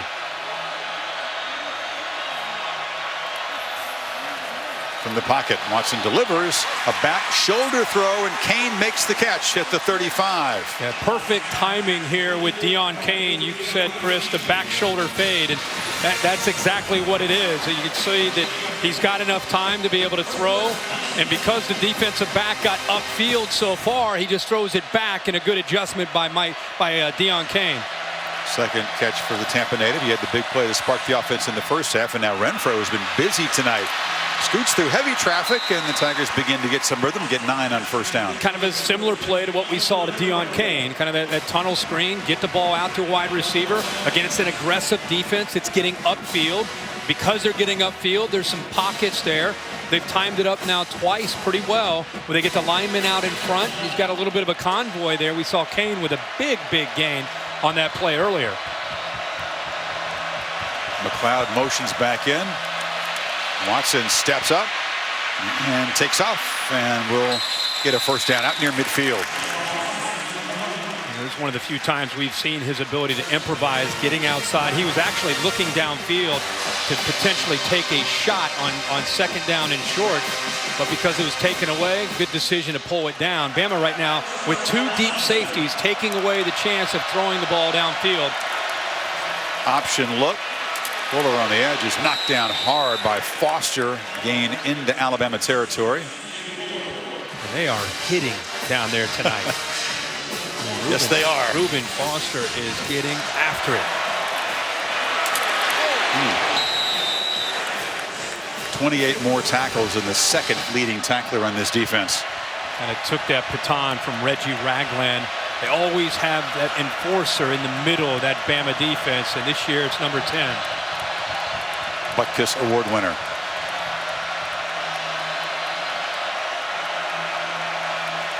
Empty backfield. Deshaun back. Again, a throw for Williams along the sideline. Big fella goes up and gets it. Humphrey able to wrestle him down. It'll be 3rd and short. Heck of an effort there by Mike Williams. Because of that catch and that effort, you're looking at a difference between maybe a 3rd and 8 if that goes off his fingertips, and now a 3rd and 1.5 or 3rd and 2. Big difference and a strong effort after we looked at Mike Williams and thought, is he going to be okay? Is he going to be able to play the rest of this game after the big hit he sustained early in this game from Tony Brown? Dahlman out of the game. They're looking at his leg on the sidelines on 3rd and 1. It's Fuller who motions out. Deshaun always a threat here. Low throw. Going down low to make the catch and move the chains again is Renfro. Low and away from Tony Brown, where only the little man, Hunter Renfro, can go down and get it. You know, if you talk to him and you ask him who does he trust the most in these kind of situations, it's Hunter Renfro. Did he keep his hands under and come up with a catch? They may take a peek at that again. Tigers are trying to play fast, and just in the nick of time, the replay booth buzzes down, and Tom Robinson will see. It was a completed catch that plays under further review. If Renfro kept his arms underneath the ball, it definitely hit the ground, but ruled a catch by Hunter Renfro. They're still chatting about it. I gotta believe they're just working on where the ball needs to be placed, and it's like if they end up reversing it, calling it incomplete, it should be about 4th and 1.5. Yeah. 4th and 2. They're just trying to figure out where probably the ball needs to be. The sticks have already moved for indicating a first down, so they're gonna have to. If they reverse it, they'll have to bring everything back.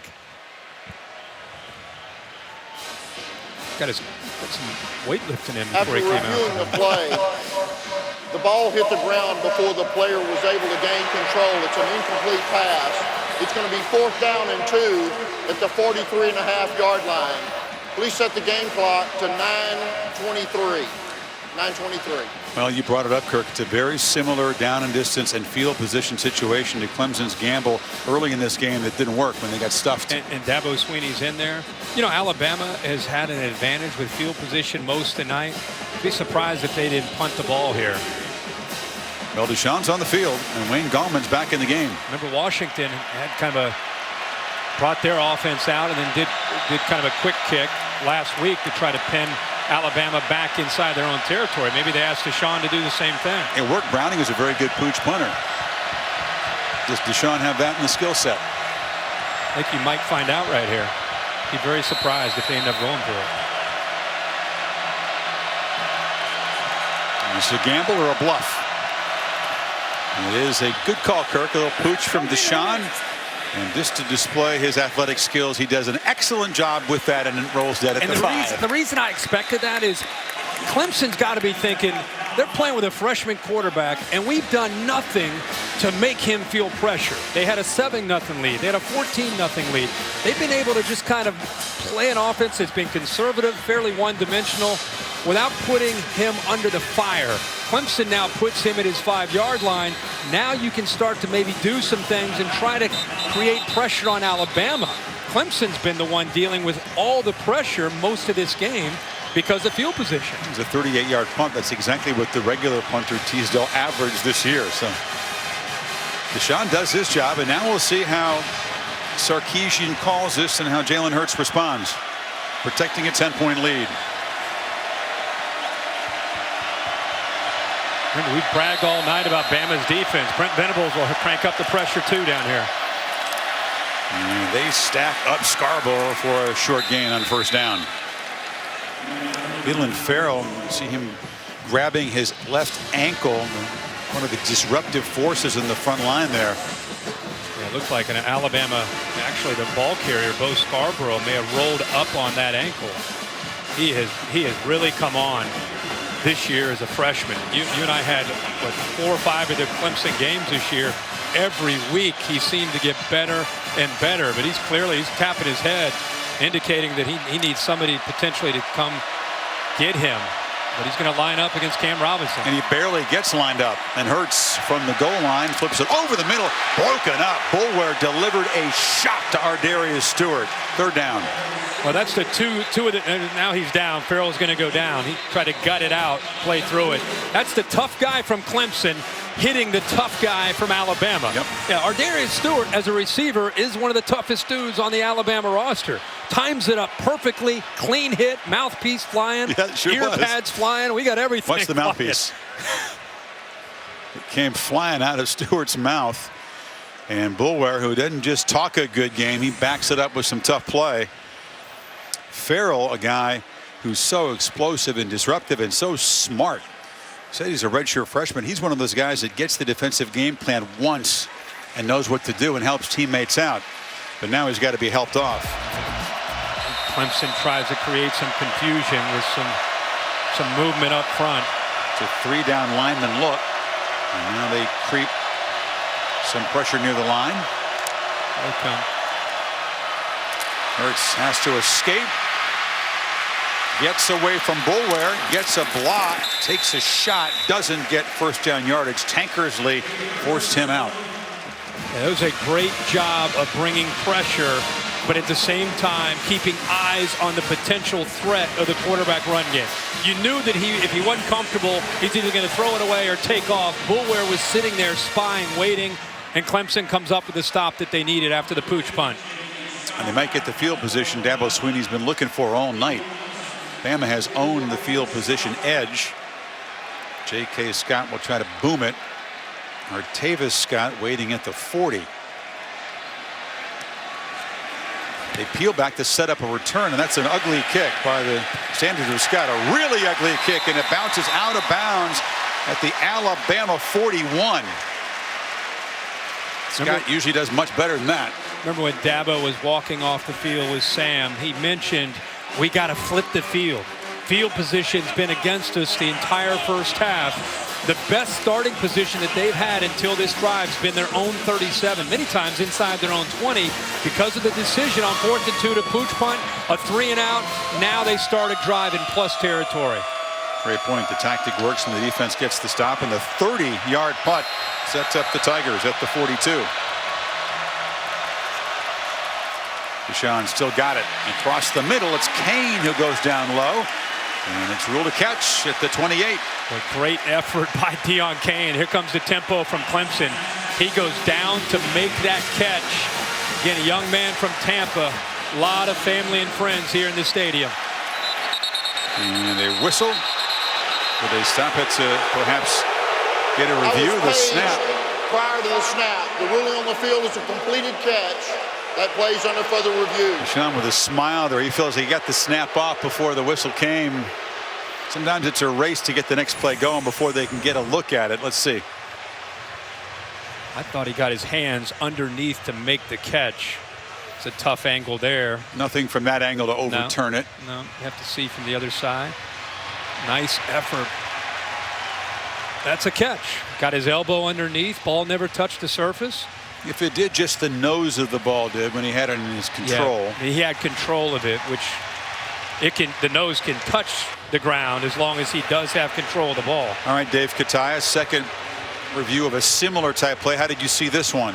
This is a completed pass because he's got control of the ball even to the point. Remember the one they reversed? The ball actually moved. There was independent ball movement. That's why that pass was incomplete. This one, there is no independent ball movement. I've got a catch here. I'm with you, Dave. This is going to be a catch. That's the good news for Clemson. The bad news for Clemson is that's a big conversion, momentum, tempo, Alabama on their heels, and all of a sudden you got to stop because they got to take a look at this replay. That's a good point, Kirk. Even if the call stands, the Tide defenders all gathered up there catching their breath. Absolutely. After further review, the ruling on the field stands. Catch, first down. After further review, Mike DeFee is rocked up still. Yeah. He definitely spent a little extra time this week in there on the curls. There's no question about it. Big window, big national championship game. Big fella's ready to roll. When you select the medium striped shirt, it helps too, right? Extra elastic around the arms, I think, too. Call stands. Tigers in business here. Tide fans on their feet trying to make some noise.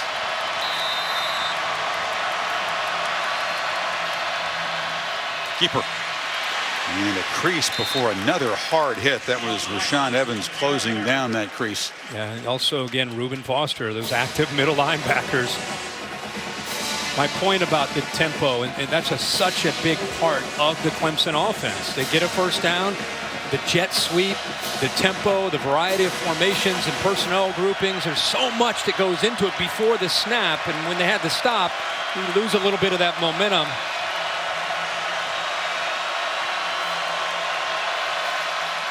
Tide brings some late pressure. Watson flushed, tries to make a pinpoint throw, but it's broken up by Minkah Fitzpatrick against Leggett. I think Minkah Fitzpatrick in a defense that has a lot of big names, he might be one of the most valuable players on this defense because of his versatility. Eddie Jackson has an injury, obviously out for the year. Minkah Fitzpatrick's able to move from corner to nickel to safety in the back. Does so many different things to this defense. And as a true sophomore, the baton is handed to him next year to be the leader of the Bama defense.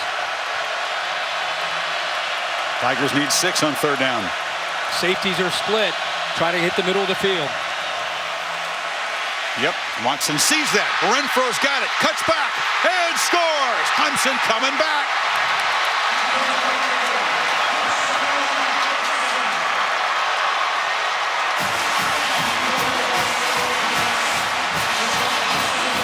And Hunter Renfro, Kirk, at about 180 pounds, he might be 5'9½", is proving to be a Bama nemesis again tonight.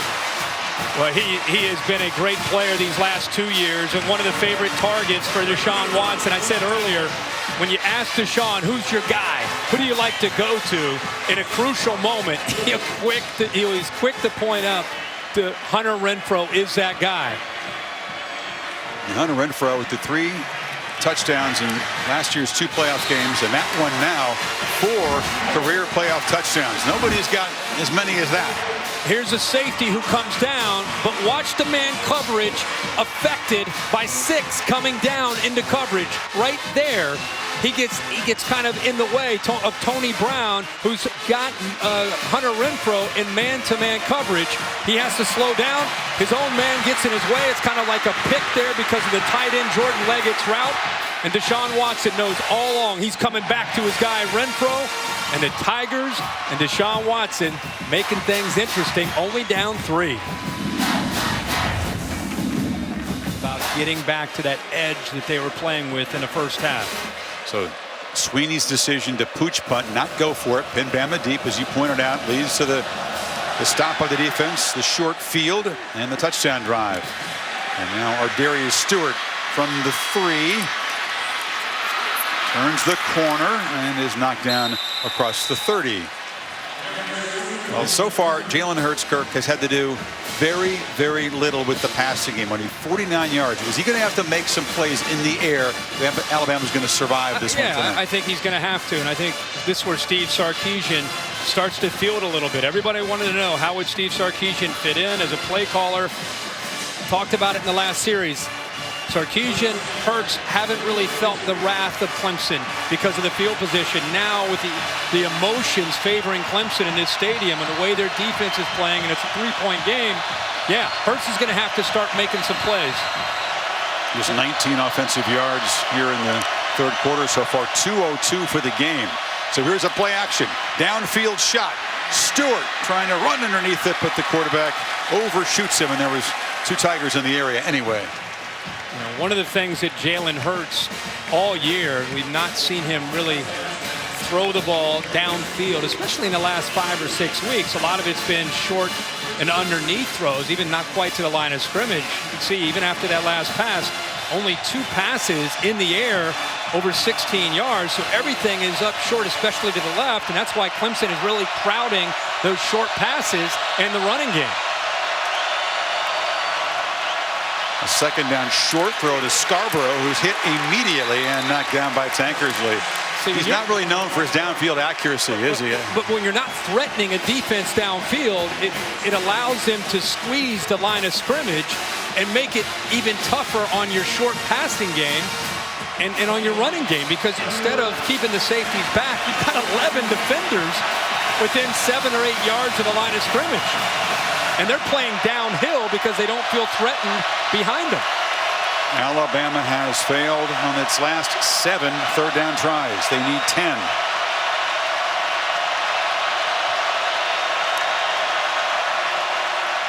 From the pocket, Hurts steps up and delivers over the middle, but it's behind Garrett Dieter and incomplete. Wow, he actually had him here by stepping up into the pocket. He buys some time and then eventually has a nice throwing lane to throw this football. Nice job. He doesn't quite get across the line of scrimmage, throws the ball low. That should have been caught. Yeah, Dieter could have made the catch, but the patience there by Hurts, it's just a matter of the execution that drives Nick Saban crazy there. Dieter, the guy that had 94 catches at Bowling Green, comes here as a graduate transfer. Similar role to what Richard Mullaney did last year, but Saban right to be frustrated. Sure-handed receiver, should have had that one. Scott, after the poor punt last time, booms it deep all the way back to the 15, where Octavius Scott makes the catch. 53 yards on the punt. Duke and Louisville, 9 noon Eastern time on Saturday in the Cardinals home court. Also streaming live on the Watch ESPN and the ESPN app. So Clemson now with the football, down 3 from their own 16-yard line. Both these teams have excellent unity and chemistry. They feed off each other, offense to defense and vice versa. And that's what's happened for Clemson to get back in this game. Gallman just nowhere to go on the edges. Foster shut it right down. You just cannot deal with Reuben Foster and Rashaan Evans when you go wide. They're trying to make a block there with Ray McLeod. Ray McLeod is 5'10" and 180 pounds, dealing with 230 pounds of fury from Foster out on the well perimeter. Said.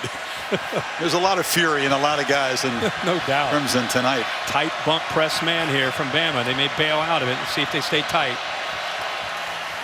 Watson pumps and now flips it short. Gallman on a screen, gets a couple of good blocks and bangs for a first down out to the 28.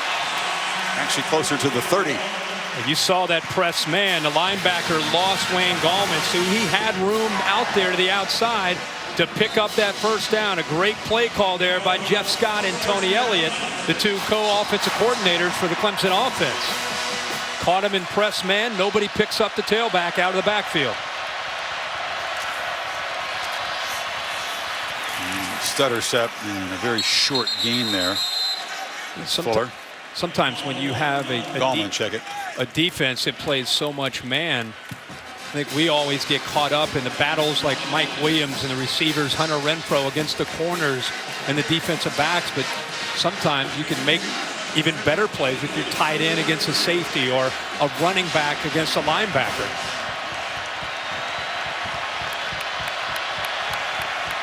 Fuller motions back in. Tide rush for Deshaun, still pressured and sacked for a third time tonight by Mr. Anderson.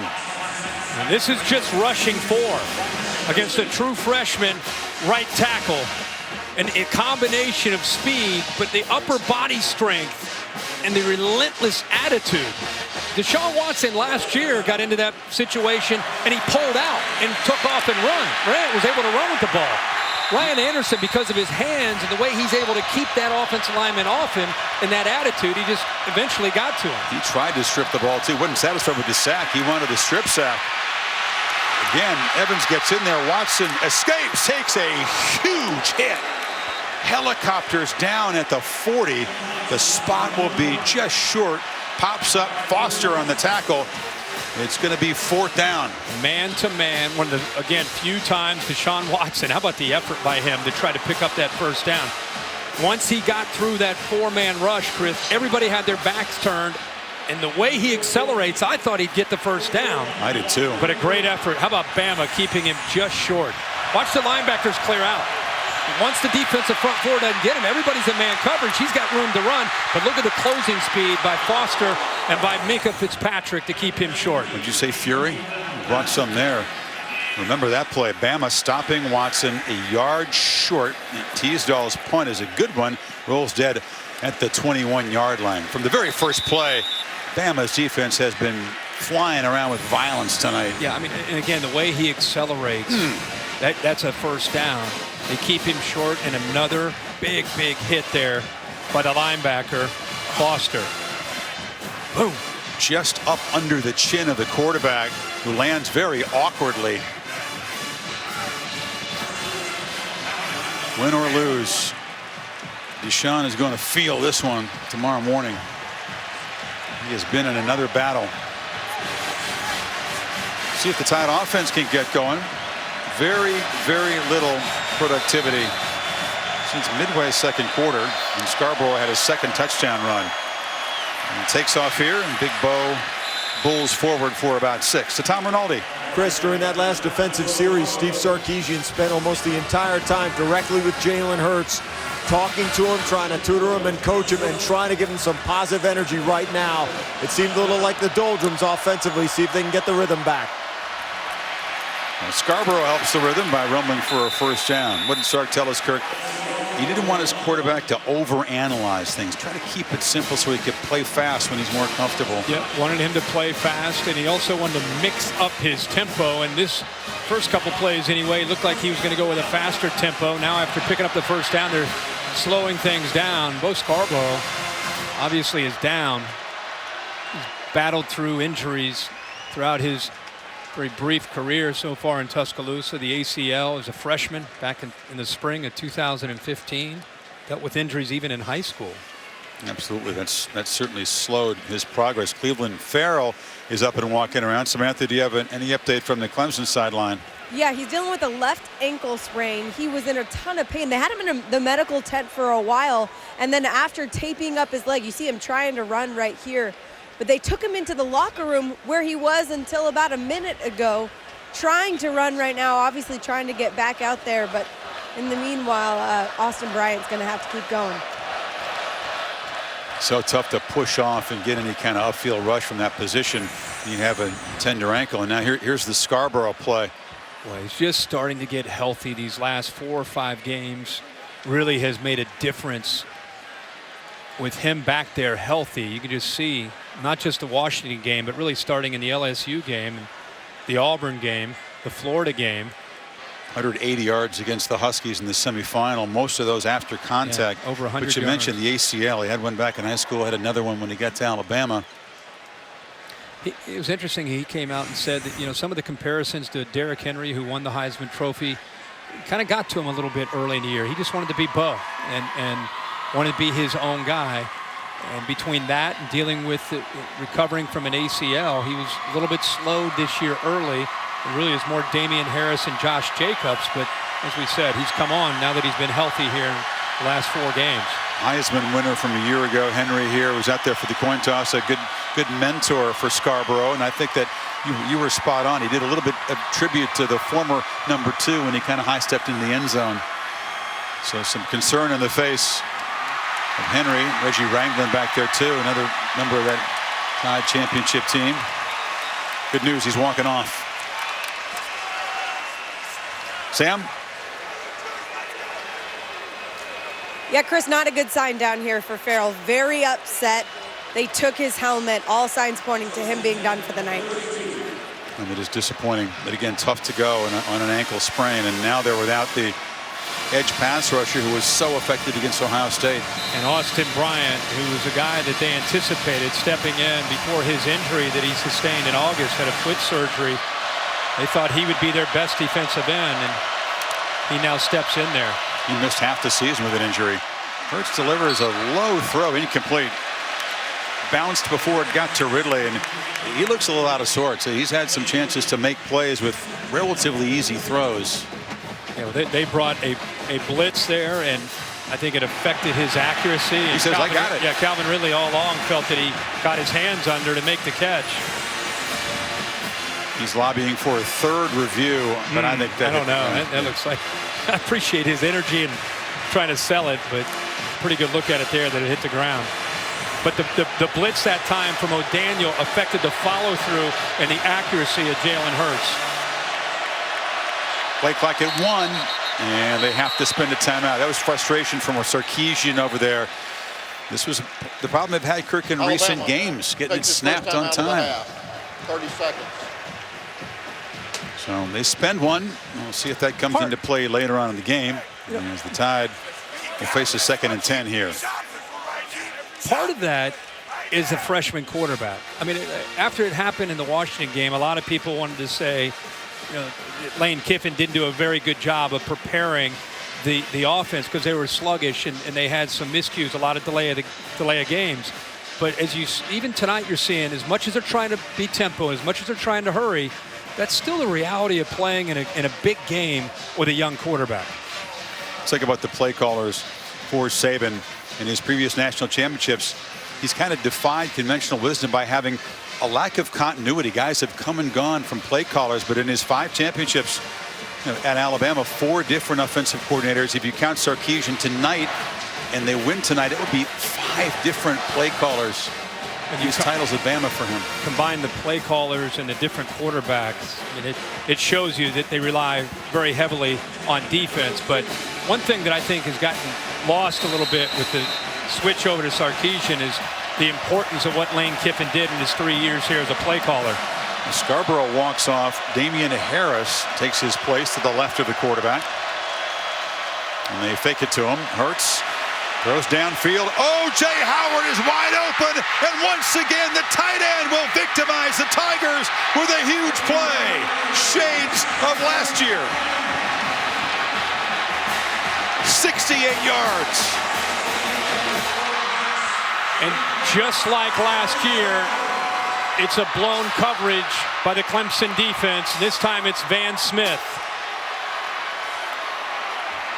You saw the disbelief. Tiger fans cannot believe that number 88 has gotten loose in another championship game with a huge pass play to put Bama back up by 10 if Griffith can convert the PAT. Wow. And Jalen Hurts finally produces a big play in the passing game. But what have they been doing? Throwing short, the quick passes, get the ball out to a guy like Calvin Ridley, right? So when you give them that look, you lull the defense to sleep. Ridley's here, he steps up, comes back for the potential throw right here. That affects the defense as they come up, and O.J. Howard acts like he's going to block and then slides down the left sideline. Watch the defense get fooled right here. They're all coming up to take Ridley, and they slide the tight end Howard right down the sideline. The safety, Van Smith, bit on that potential throw to Ridley, got out of position, and it's another time that O.J. Howard and Alabama get Clemson to bust the coverage. One little momentary mistake, as you pointed out, Kirk. One wrong step, wrong look, and Howard is by you. It's the longest pass play the Tigers have allowed this season. Comes at a very inopportune time for the Tigers. And this is the kind of play that we'd see Lane Kiffin raise his arms up as soon as the play call. In fact, you could see Calvin Ridley that he was pointing. He's in the middle of trying to show that he's out for a route. He's pointing to O.J. Howard like, throw it deep, throw it deep. Hurts got more yards passing in that play than he had the entire game coming in. Artavis Scott works his way out near the 30, and once again Clemson is down by 10 as the main running threat tonight. Scarborough makes his way to the locker room. It's a big loss for this Alabama defense. Well, what a play, or Alabama offense, but what a play call there by Steve Sarkisian with the formation, and again lulling them to sleep with so many quick passes. Very, very little success, if any, with the ball being thrown downfield, and that defense that we talked about squeezing the line of scrimmage, completely out of position. And once again, as we've seen in his brief career, an absolute flatline reaction from Jalen Hurts. Interception or touchdown is the same reaction. 18 and a half years old. And play action, and Watson's going to try to answer with a downfield shot to Williams, just over his fingertips, but here comes a flag for interference. Marlon Humphrey was defending, and that's first-round draft pick against first-round draft prospect, if you believe Todd McShay and company. In the case of Humphrey, it looks like he grabs it around the neck or the face mask. Yeah, he's all over him. One official behind the receiver actually ends up making the call. It's the right arm around the neck of the receiver before the ball gets there. Deshaun defense, number 26. It's a 15-yard penalty, automatic, first down. Tried to make a precise throw because Fitzpatrick was tracking over to help out the corner. Williams, who went out earlier with the shot to the head, is slow to get up again.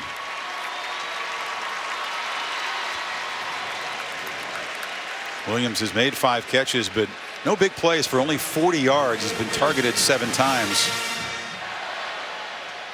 Penalty moves the ball to the 43. It's the 7th for the Tide tonight.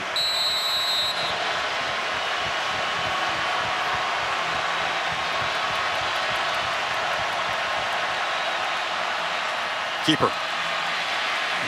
Nothing. Heavy traffic. Foster again becoming a nightmare for the quarterback just tonight. No room to run between the defensive line. Just creating that wall in the way they play defense and that 2 gap. They just push that offensive line back, get extension, and then the linebackers coming downhill. Tough sledding in the middle of that defense. Screen. Kane weaves his way and dives. Well, good work to earn a first down. Impressive effort by Deon Kane. I thought he might go out of bounds, but he just didn't give up on the play. 3rd time now that tunnel screen is able to get behind the offensive lineman and get some blocks downfield. 4th catch for Kane. He'll have to step up. Williams is still out of the game. Watson's going to look for Scott. He was thrown behind him. Final minute of the 3rd quarter now. That's really not Artavis Scott's strength. downfield. A little bit undersized. Typically you see him more involved in the jet sweeps and the short, quick throws close to the line of scrimmage. They've not really been able to get him on track tonight at all. No, he's Clemson's career reception leader. Does not have a catch. Watson far side. Kane again working one-on-one. He beats Averett, moves the sticks again. The reason you got Nick Saban frustrated here is because what Clemson's doing, you said a back shoulder fade, and the reason they throw the back shoulder is the position of the corner. He's either going downfield if he beats him, but if the corner gets in phase with him, he comes back. He's frustrated on these back shoulder fades because the receivers are pushing the defensive back off.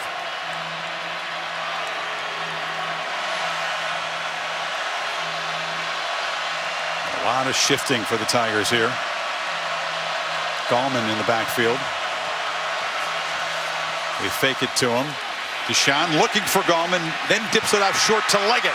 And Jordan Leggett bangs down for another first down inside the 20. He faked the ball to Wayne Gallman. It looked like he might want to go to the wheel down the sideline, comes off of it, and then finds the tight end kind of as a check down. Leggett, who gets away from the defensive back that time. Good job, good patience there by Deshaun Watson.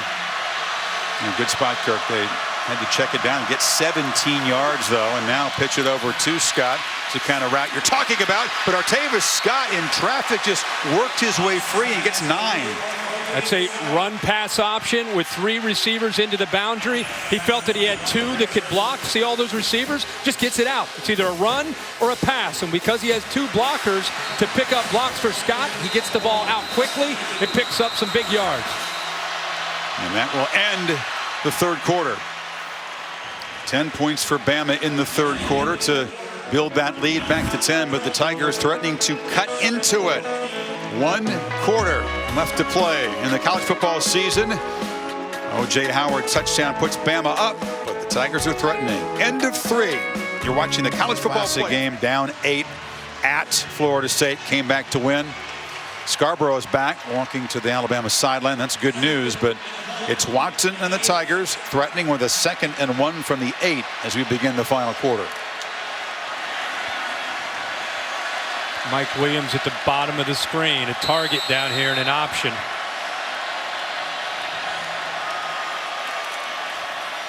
A fake jet sweep, a fake option, and a keeper for a first and goal.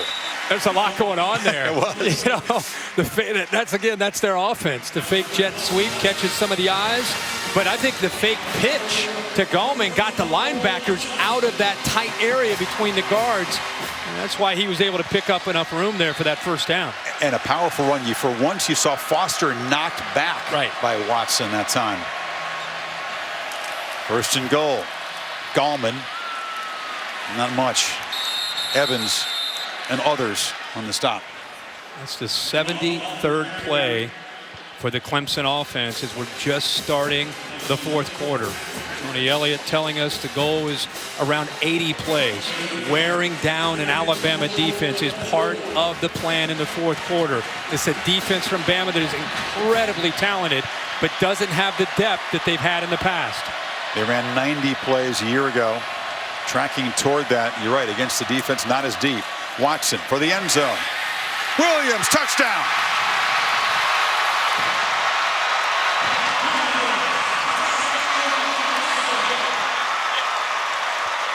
He is the premier red zone receiving weapon in college football. Targeted so often and so many touchdowns. 11 now this season.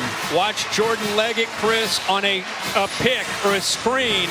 He's going to run into not only his defensive back, but he affects Minkah Fitzpatrick. Does a good job of making it look as if he's going out for the route to try to sell it, but does a better job of affecting Marlon Humphrey and Minkah Fitzpatrick, who was man-to-man that time with Mike Williams. Here's Hugel. Selling is what you have to do because it's a pick or a rub, depending on whether you're an offensive or defensive guy, right? Yeah. But you're right, he knocked into 2 guys. And big number 7 has had a rough start to this night. Gets in the end zone. Tigers back within 3. And that's what Nick said. Tomorrow will be one they're talking about. Jordan Leggett. See, he's kind of lowering his shoulder at the end, puts his hands up, clearly affecting Fitzpatrick, who is man-to-man coverage. An easy throw for Deshaun Watson, and Nick Saban was not very excited about that call, that no call there on the pick. He's yelling a pick. What about the pick? That's on the heels of, remember, Deion Kane pushing off and a couple of those back shoulder throws. So Coach Saban fired up right now down there. Pooch kicked by Hugel. Hentges again for the second time tonight comes up to make the catch at the 32-yard line. And so once again, Clemson's touchdown puts a little pressure back on this Alabama offense, taking over up 3. Tom? Bo Scarborough taken off the field to be evaluated, back on, but straight into the medical tent. A lower right leg injury, Chris, questionable to return, and remains in that medical tent. Lower right leg, Tom. They're not being any more specific than that. The knee, of course, has been the issue in his career. That is a significant loss for now for the Bama offense. Damian Harris, very effective running back as well. Hasn't carried the load down the stretch, but he's got talent, and you can see he barrels ahead for a nice gain of first down. A different kind of back, 5'11", 214 pounds, low center of gravity, very, very thick, great balance. Decent speed, too. Quickness, great quickness. Early in the year, he was kind of the go-to guy. Remember, against USC, he got out loose. Adoree Jackson did track him down, but he made some big plays early in the season. You're right. Bootleg action. Hurts is going to be dropped right at the line by Carlos Watkins. Clemson's defense yet to have a sack tonight. They've had multiple sacks in 12 straight games. Brent Venables that time dialing up pressure, trying to continue to put pressure on Jalen Hurts. Remember the Clemson goal with Brent Venables: make Hurts throw the football to have to win.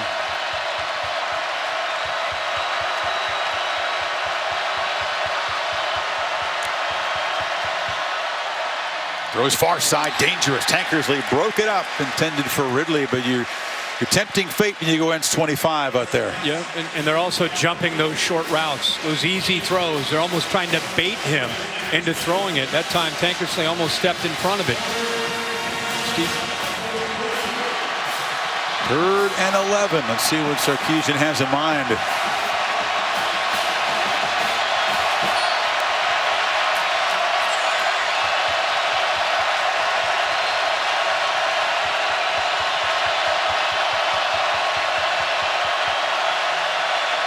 As noisy as it's been all night, and the play clock is winding down. They snap it at 2.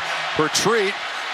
Howard's got it, and he's tripped up. Nice tackle from behind there by big Dexter Lawrence and Hughes. I think it's a miscommunication. You got the tight end, but you also have the running back. Watch Damian Harris. He's anticipating the football, but instead the big tight end Howard goes up to get it. If they get that ball to 34 and Howard's out front to block, he's got not only a first down, he's going down the left sideline. That was weird. There were 2 guys right in line for that screen. The mix-up there as the play clock was winding down. I thought Howard was still going to make the first down, but Lawrence just got a hold of his foot. And Scott on the punt. And knocks it into the jet stream. Artavis Scott lets this one go. It'll be a touchback. And now here comes Deshaun Watson. The Tigers have clawed back. Call yourself a sports fan, you got to get DirecTV. Eric, this is what fans have waited to see. Deshaun Watson and this Clemson offense going to work against this fierce Bama defense as the Tide try to protect a 4th quarter lead in the championship game. Good stuff. They bring pressure. Watson hit and dropped. It's a gang tackle, but it was Rashaan Evans just exploding through. And he just came right through the middle, timed it up perfectly, shoots right here through this A-gap between the center and the left guard, and nobody picks him up. In fact, the lineman went down trying to set up probably a screen, or I mean just a quick throw, kind of a quick game. But bad time to hit the ground and hit your belly when you get a linebacker blitzing right up the middle. Evans filling in for Sean Deion Hamilton, who injured a knee in the SEC championship game. It highlights the depth and athleticism of this retooled Bama defense. These are 7 new starters and a new defensive coordinator from last year's championship defense. Remember that. Deshaun on 2nd and 16 now has more time, delivers over the head of Renfro. He was well covered by Harrison. There's confusion on the other side of the alignment where Clemson had Jordan Leggett. You saw Rashaan Evans late adjust out, but Leggett broke free, and there was some kind of miscommunication. Fortunately for Alabama, as Deshaun Watson dropped back to throw, he looked completely to his left and never even saw Jordan Leggett in the confusion from Alabama's defense on that side. They need 16 on this third down play.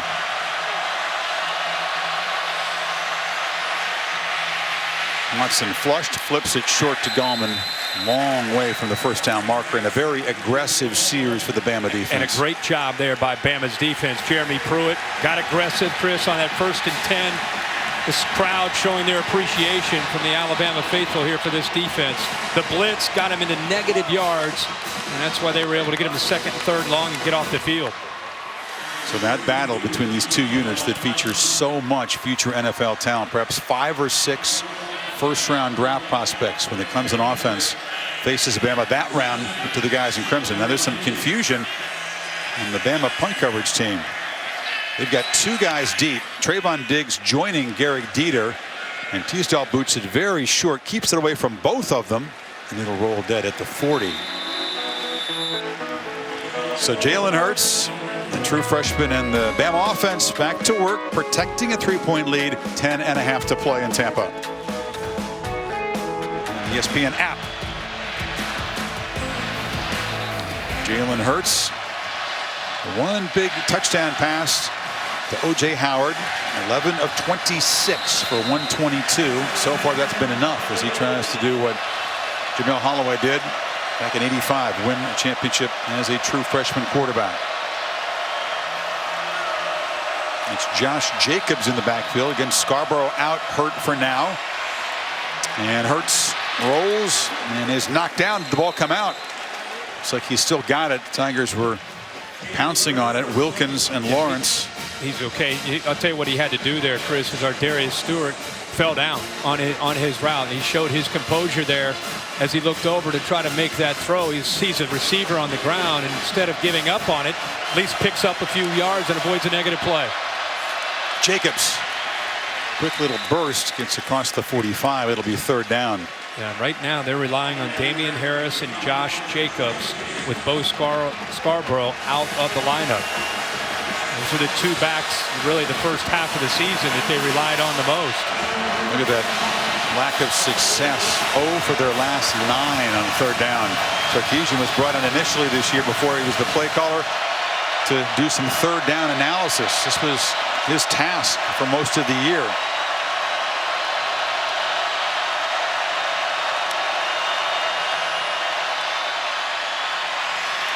A lot of time, and finally he runs out of time and space. Perhaps if he'd looked to run earlier, Kirk, he might have been able to pick it up, but he's forced out, and here comes a punt. Well, he showed a little bit of impatience and got out of there. If he would have sat in the pocket, O.J. Howard breaks free. They're running kind of a mesh route, and nobody picks him up. He clears. There's no one there. He's looking around, but he got out. He didn't have pressure, but he got away from what he thought was pressure. But if he sat in the pocket and let that play develop, he had a wide open tight end for a 1st down.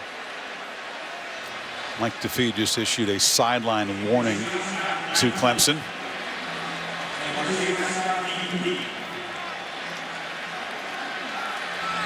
Tigers didn't come after the last Scott punt. They peeled back to set a return. Earlier, of course, they did get a piece of it.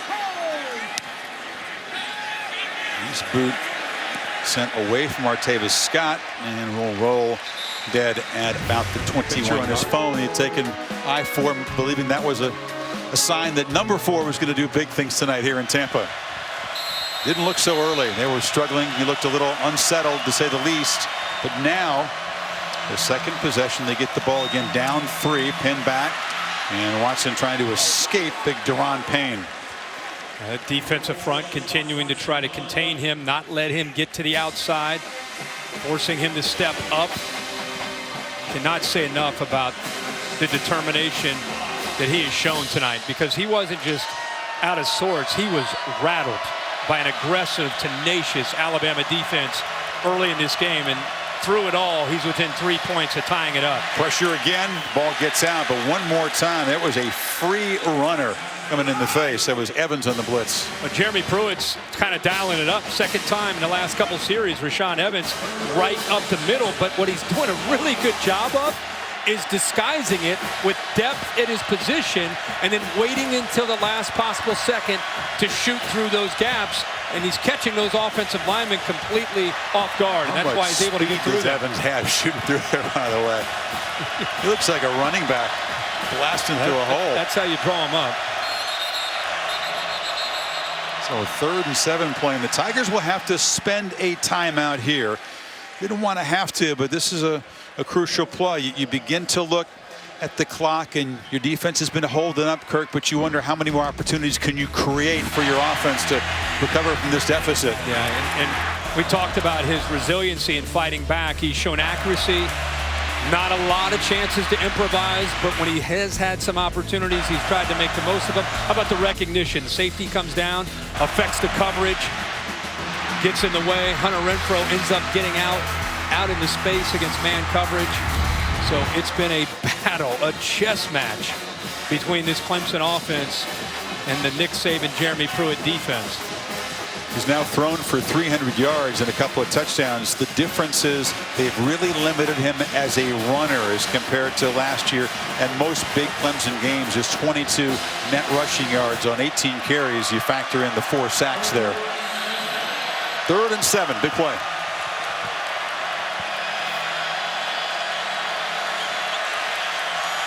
Slant, low throw, Renfrow, not quite yardage, I don't believe. It's going to depend on where they put this ball down.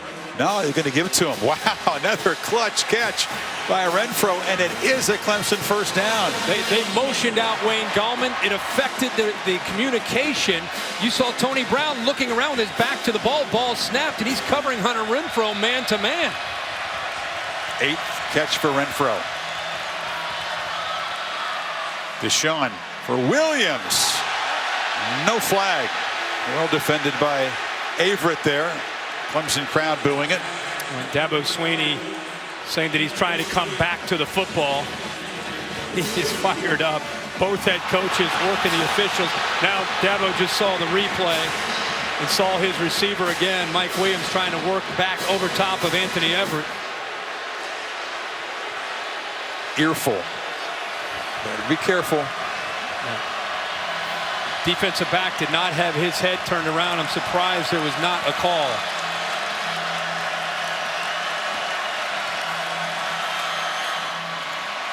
Watson has a lot of time, but is running out quickly. He's hit. They try to knock the ball loose. Deshaun somehow stays alive and throws it downfield over the head of Leggett as he was buried by John Allen. That is a lot of energy consumed by Deshaun Watson just to keep the play alive. Watch Chris as he right here. You think he's going to be taken down by Anderson, but the effort. But watch after he throws. Allen lowers the boom and all of his weight coming down on top of him. Allen's 291 pounds with a lot of force because of the momentum coming down on Deshaun, and now Deshaun Watson has a 3rd and long. Exactly. You're putting all that energy. You got to get the heart rate down and come up with something here. Keep the drive alive. They need 10. Snap it at 2 seconds. Deliver far side. Leggett is open, but it's off his hands, incomplete. And Watson just slumps, drops his head. That would have been a huge play. Well, there's a breakdown in coverage by Alabama out here. Watch 2 defensive backs get locked up right here. It frees up Leggett to the outside. Nobody is out there on him because the corner, 26, Marlon Humphrey, came into the inside, and it freed up Jordan Leggett. And Deshaun Watson saw it, but just not quite able to put it where he had a chance to make the play. Big 6'5" tight end who caught 4th quarter winning touchdown passes against Louisville and Florida State this year. Missed an opportunity to make a big play to keep the Clemson drive alive. And now Teasdale, another effective low punt. 7:36 to play, so imperative for Clemson's cause for that defense to get the football back. Well, Jordan Leggett and Deshaun Watson are going to want to talk about that. A rare Alabama coverage bust And Leggett did not continue to run the route. He's outside and he thinks he's so open he's just going to throw it to him. He stops running his route. Deshaun Watson's expecting him to continue on the route, and a little miscommunication just like that cost Clemson potentially the first down. You would expect a steady diet of power Alabama football here to try to chew clock and protect this lead. But Scarborough not in there. They must rely on Damian Harris at tailback. He's got it. Spins and earns a few yards. Chris, I don't want to say that Damian Harris isn't capable, because he is. He's a 1,000-yard back in the SEC for Alabama. He's a good back. But I just feel that Bo Scarborough coming into this game has been running not only with confidence, but with a power that this offensive line and this offense has been able to kind of get behind. And it's become their identity coming into this game and in the first half. And to take him out, it's got a different feel without him in there. He's in the tent, not in the game at the moment. On 2nd and 7, Hurts rolls from an empty backfield, is pressured and has to just throw it downfield. Dieter had no chance to make a play. In fact, the Clemson assistant there with a headset went and made the catch. But receiver had no chance to stretch. The play never had a chance. The guys were completely covered downfield. It almost felt like he was rolling out. It's good effort. Almost felt like he was rolling out to run the ball. But the play, as far as the pass game, never had a chance at all. They need 7 to end their third down futility here.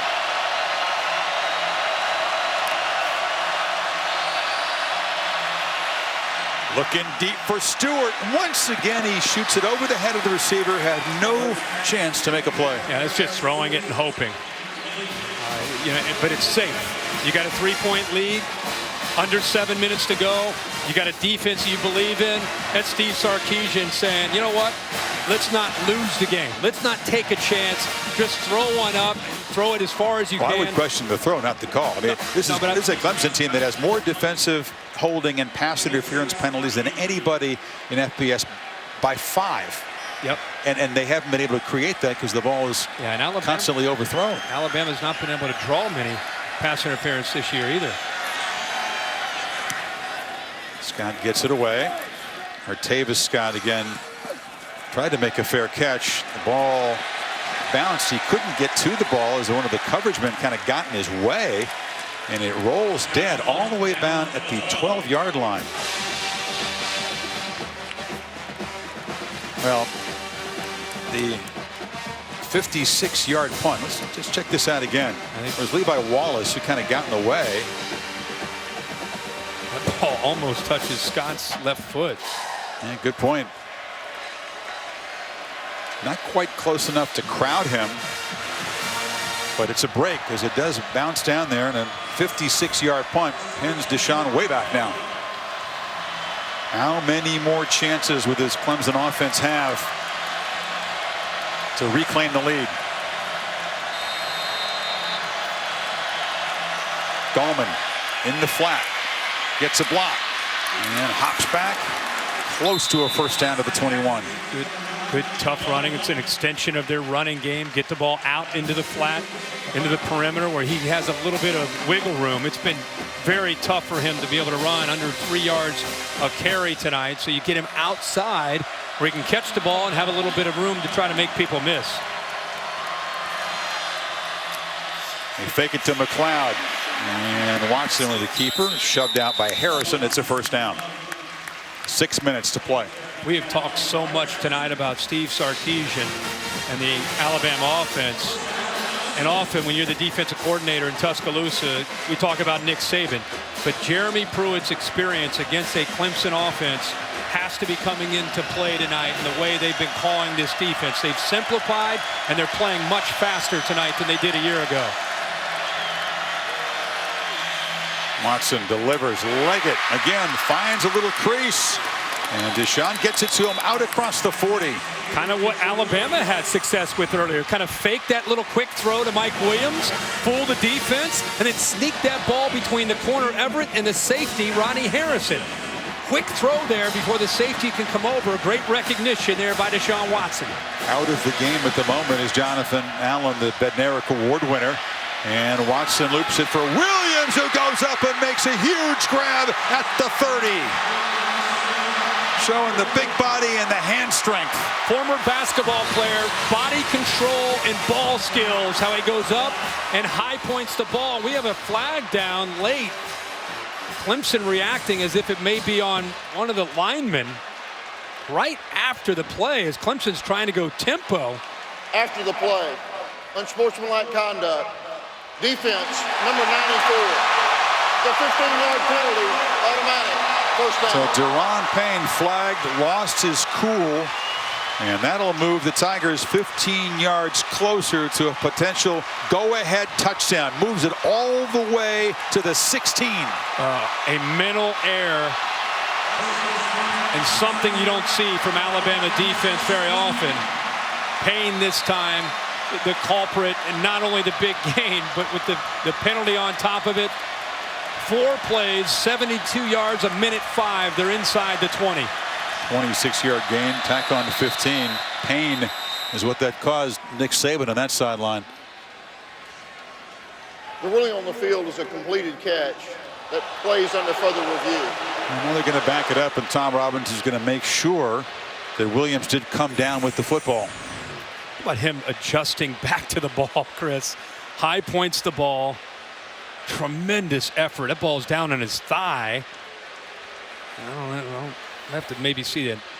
This angle might show it. That's why people feel he's the best receiver in the country. The deep ball, the vertical ball, how he adjusts back, finds the ball, and the body control. That's a clearly a catch. Yeah, it did not touch the ground. He had to kind of use all of that hand strength and maybe a thigh to get that thing collected. After further review, the ruling on the field is confirmed. It's a catch. First down. While he was being grabbed and also kind of hitting the head on the way down, too. Yeah. Meanwhile, even though it's another example, Clemson gets the catch. It's confirmed. But what happens? Instant replay slows down that energy and momentum that Clemson had created on this drive. I talked about 4 plays, 72 yards, and a penalty on Alabama. Bama's defense is on their heels. They get a quick break there as they review it. Able to get Allen back on the field along with Williams and Tomlinson. With the Tigers 16 yards away from taking the lead. Watson, keeper. Navigates to the edge and leaps toward the pylon. Spotted out just short. Given everything he's got again tonight, Deshaun Watson. Gosh, what an effort by Watson. The only reason they didn't call it a touchdown is the ball is in his right arm. He gets pushed out of bounds. If the ball's in his left hand, he might be able to reach for the pylon. But with the ball in his right arm, he's out of bounds. It's not where his feet are, it's where the ball is. AT&T pylon cam getting banged up again tonight as they did in the championship game a year ago. 1st and goal. I thought that last look from the AT&T pylon cam looked like he stepped out almost at the two-yard line there. So where was the ball when the foot hit out of bounds? That'd be the question. If he see where he touches down and where the ball is. Yeah, right here he steps out. Where's the ball? Just inside the 1-yard line.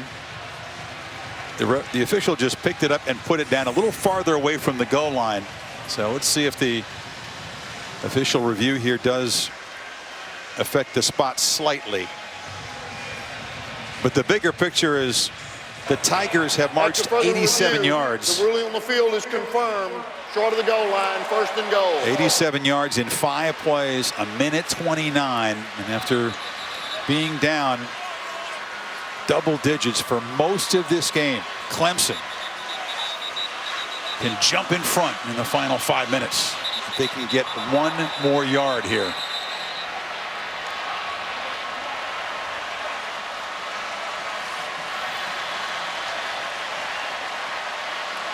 Are they succeeding in wearing down this Bama defense? Yeah. 89th snap coming up. Wouldn't be surprised to see Watson follow Wayne Gallman right up the middle here. Gallman leaps, but a flag. There was movement before the snap. Gallman dove into the end zone. Deshaun says it's on Bama, and it's a touchdown.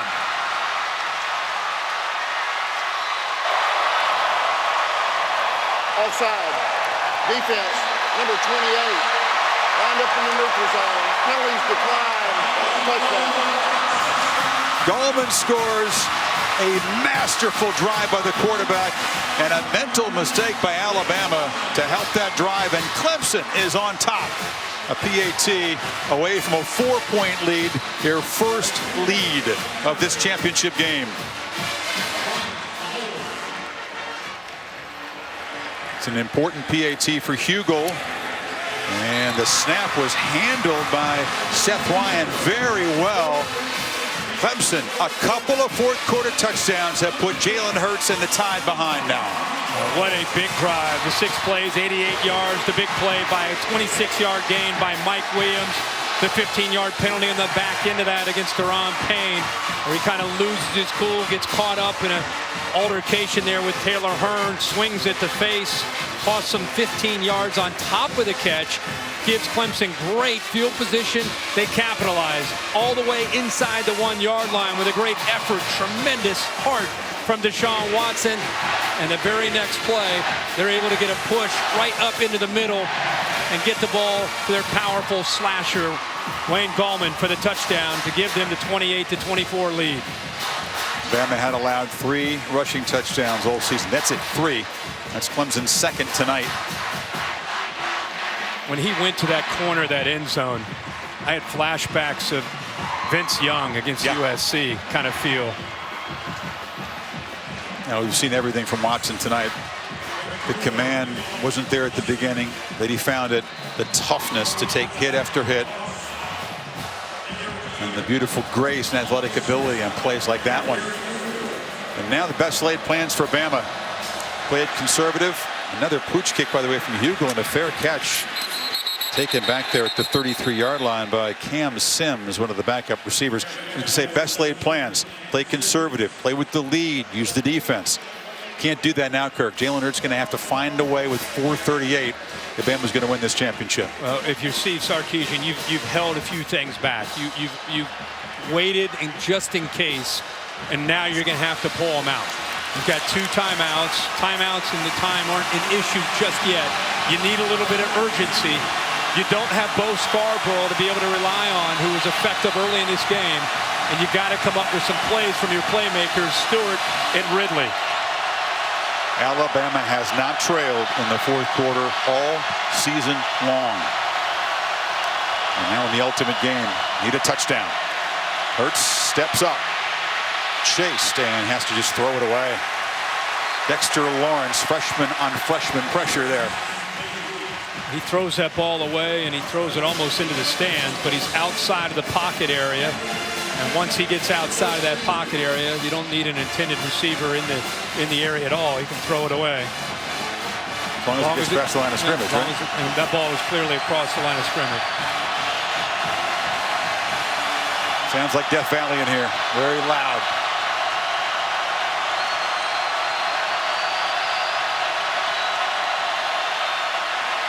A lot of traffic and a catch made, but a tackle behind the line by Boulware on Damian Harris. It'll be 3rd and very long.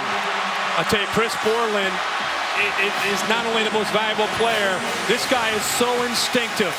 Watch him recognize the formation, the motion. He's calling it out, and watch him go.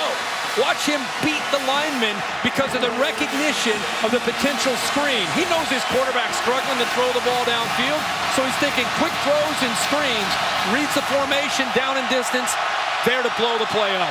Down in distance is ugly. They need 3rd and 16. They failed on 11 straight 3rd down plays. Hurts running out of time. Running to create some space, lobs it back across to Ardarius Stewart, who comes back, makes a catch, but he's a yard short of the marker at the 41. What's Saban do here? And Nick Saban has to look at this with his offense and the way they've played, has to think about going for this at 4th and 1. Brings another tight end, doesn't hesitate. How about Steve Sarkisian? He's been an offensive analyst the whole year. Lane Kiffin's been calling the plays, and now he's about to call one of the biggest plays of his life without Bo Scarborough.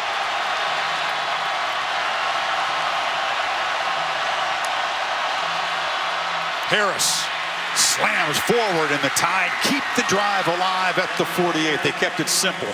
Keep it simple, and you go right to the play sheet. This is what it calls for in this situation. We get to a 3rd and 1 or a 4th and 1. This is the play. The double team on the left side. That's the strength of their offensive line. They follow the All-American Cam Robinson, Ross Pierce-Baker, and they pick up the first down. And a couple of tight ends also blocking on the left side. Inside of 3 minutes.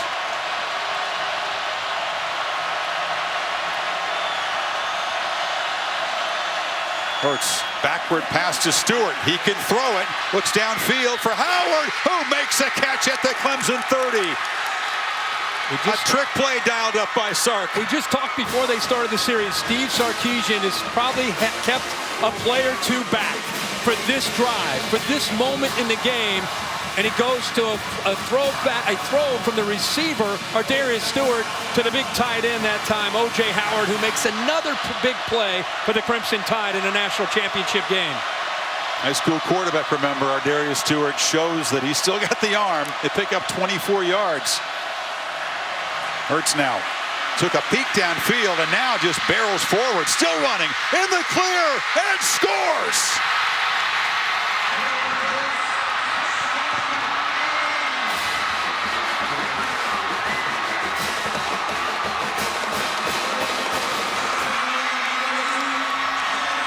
And the veterans' brilliance is answered by the rookies, Moxie Kirk, and Bama reclaims the lead. A legend is born here tonight in Tampa in Jalen Hurts. When he pulls it down to run, he's a tailback. He's not a guy that's looking to get down. He's 6'2" and 210 pounds and can make people miss with how elusive he can be, but he's also pretty powerful. And that just opened up in the middle of that defense, and he recognized it and took off.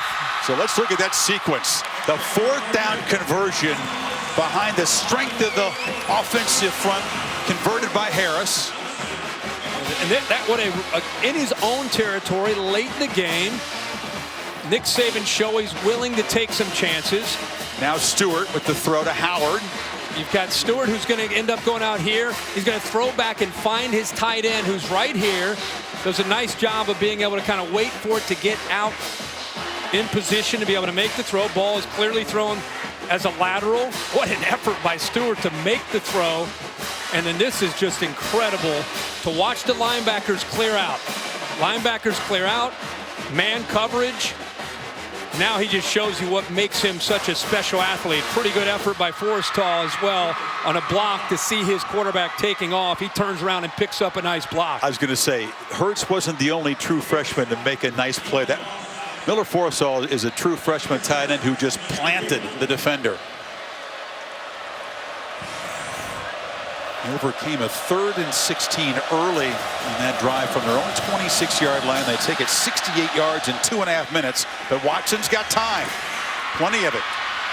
And Fuller tries to set him up in good field position. Oh, C.J. Fuller was in the clear and was just brought down by Tony Brown there, a saving tackle. Wow. I mean, how about the heroics here late in this game? These two teams, much like last year, just going back and forth. It looked like Alabama's there. Once they missed that first tackle, he gets out in the open with room to run. There was nobody but the kicker behind him. Yeah. Tony Brown makes that play. Comes up a little bit lame on his shoulder, but stays in the game. So here's Deshaun from the 32. A field goal to perhaps force overtime, a touchdown to win it. I mean, the last touchdown was under 2 minutes. Where they moved right down the field.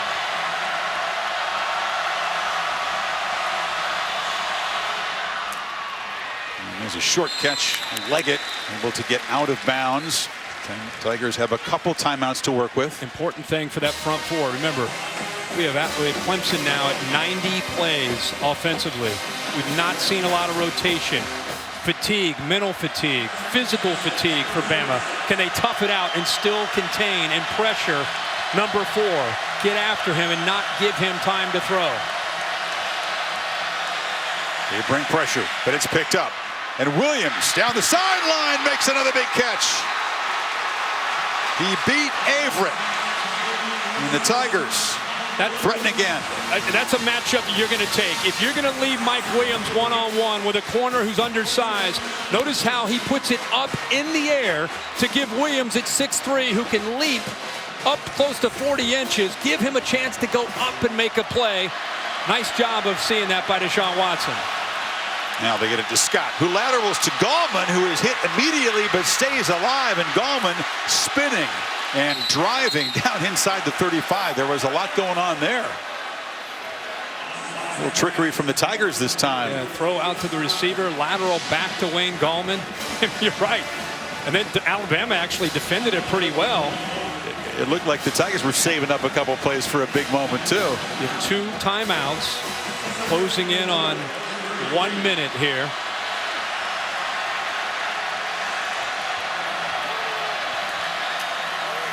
Watson takes off, but will be dropped for a short gain. It'll be 3rd down. Ryan Anderson got him inside of a final minute, clock running. Clemson electing to hold on to those timeouts. Worst case scenario, they're thinking about trying to get this game into overtime. Well, I'll tell you, they're not playing with a whole lot of urgency here, are they? 3rd and 3. He needs 5 yards to feel really good about having a chance to get it into overtime. Long for Hugel is 47. He was hitting from that distance in warm-up. On 3rd down, Watson slant one more time. Renfro, and they have a 1st down, and they are in Hugel's field goal range now with 22 seconds to go. Wow, to have a cushion there with one of their better receivers in the slot. They saved the timeouts and just fire the ball into the ground here. Tell you what, though, they did wait a long time to spend a timeout and really create some urgency here. They want to obviously save 1 timeout for a potential field goal attempt, but I'm a little surprised they weren't looking more aggressively to win the game with a touchdown here. Sure, at the very least, maybe a couple shots into the end zone. Well, they can do that and still the timeouts, but just 19 seconds now. You got to believe they're going to have a safety over the top of Mike Williams, who's down here at the bottom. A sack could take them out of field goal range. Bama brings some heat. Watson delivers. Catch made down inside the 10. My Leggett. 14 seconds to go. Now Clemson will use one of their timeouts here. Dabo all the way down to the 10-yard line. What an effort, Chris, by Jordan Leggett. Full extension. Redeeming himself for earlier the miscommunication with Deshaun Watson. Fully extended, makes that catch and shows you for a tight end how athletic he is. And I don't think that ball touched the ground. I think he got his right elbow underneath. He missed a much easier catch and made a very, very difficult grab that time. Wow. Jordan Leggett has been the clutch guy. We talked about the game winners against Louisville, the game winner against Florida State, and a huge play. And now a really intriguing setup with the ball at the 9-yard line. But you're at the 9-yard line. You still have a timeout, which is big for them, to whether they set up for potentially a game-tying field goal or you take a shot in the end zone. Probably have a couple plays here, depending on what happens with that first play. But Chris, we left Glendale last year thinking, man, what a great national championship with these 2 teams.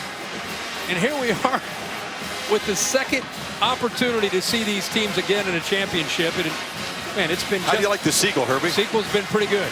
And I think we're just getting started here. We may have some more football to be played. Yeah, we'll see. Hugel not automatic, but it looks like the best Bama can hope for would be a field goal attempt in overtime. Let's see if the Tigers can win it right here. Williams to the left. Watson. End zone. Overthrown. Like it well defended that time. It took 5 seconds off the clock. Notice they put Minka Fitzpatrick on number 16, one of their best cover guys. 9 seconds, 1 timeout. And Chris, that last play, Mike Williams is into the boundary to the left. Not only does he have the corner Everett on him, he also has a safety, number 6, Hootie Jones. So you're using 2 defenders to try to take him away.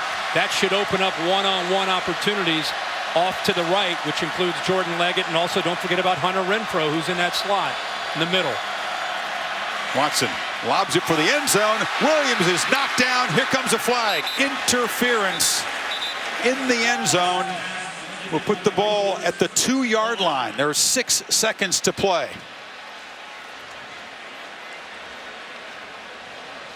Force Mike Williams back to the inside, but then just grabs a hold of him. Everett pushes him. Defense, number 28. Foul occurred in the end zone. By rule, ball be placed at the 2-yard line. First down. He did a great job with his technique to force him to where his help is, where the safety is. But then once he gets by him, he reaches around his waist to hold him. How great is this? This could be the final play of the college season, perhaps, if Clemson gets a touchdown to win it. If Bama can hold him out, perhaps a field goal attempt for overtime.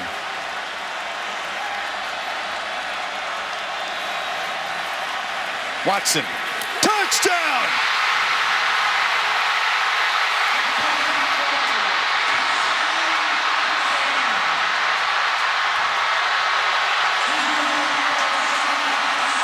Hunter Renfro.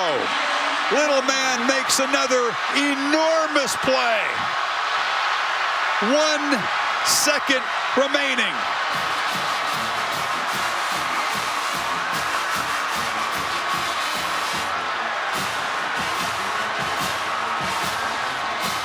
The slot receiver, former walk-on, in back-to-back championship games has made 2 touchdown receptions against Alabama.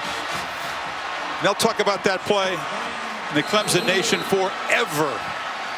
The touchdown here to potentially win it. The 2 for the night, 2 last year, and maybe the best tackle that he's ever had in his life after Ryan Anderson had a sack and a fumble recovery for potential touchdown. Great point. Early in the game, he did save a scoop and score touchdown, and then did what he does best, go down and make clutch catches. Offside defense jumped into the neutral zone, causing the offense to react. Half the distance. Decline. The penalties decline. We'll have the try. The 10th reception of this game for Renfro. 17 in the last 2 championship games for a guy who's been told by a lot of people for a long time, too small to play this game at the highest level. Take that. Hugel makes it a 4-point lead. They used a pick earlier, or a screen, and they go to it again. You know Bama's going to play man-to-man. Scott is going to work here. Renfro is going to work there. And Tony Brown is the guy who gets caught up in the traffic as he ends up going to the outside. Right there. Man-to-man.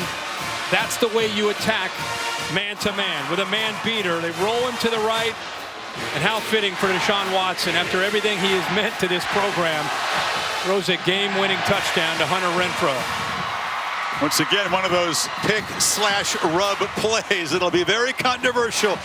And Dabo Swinney tackled by his staff. The Alabama graduate a second away from completing Clemson's climb to the top of the sport. And Deshaun Watson caps a spectacular career with a championship.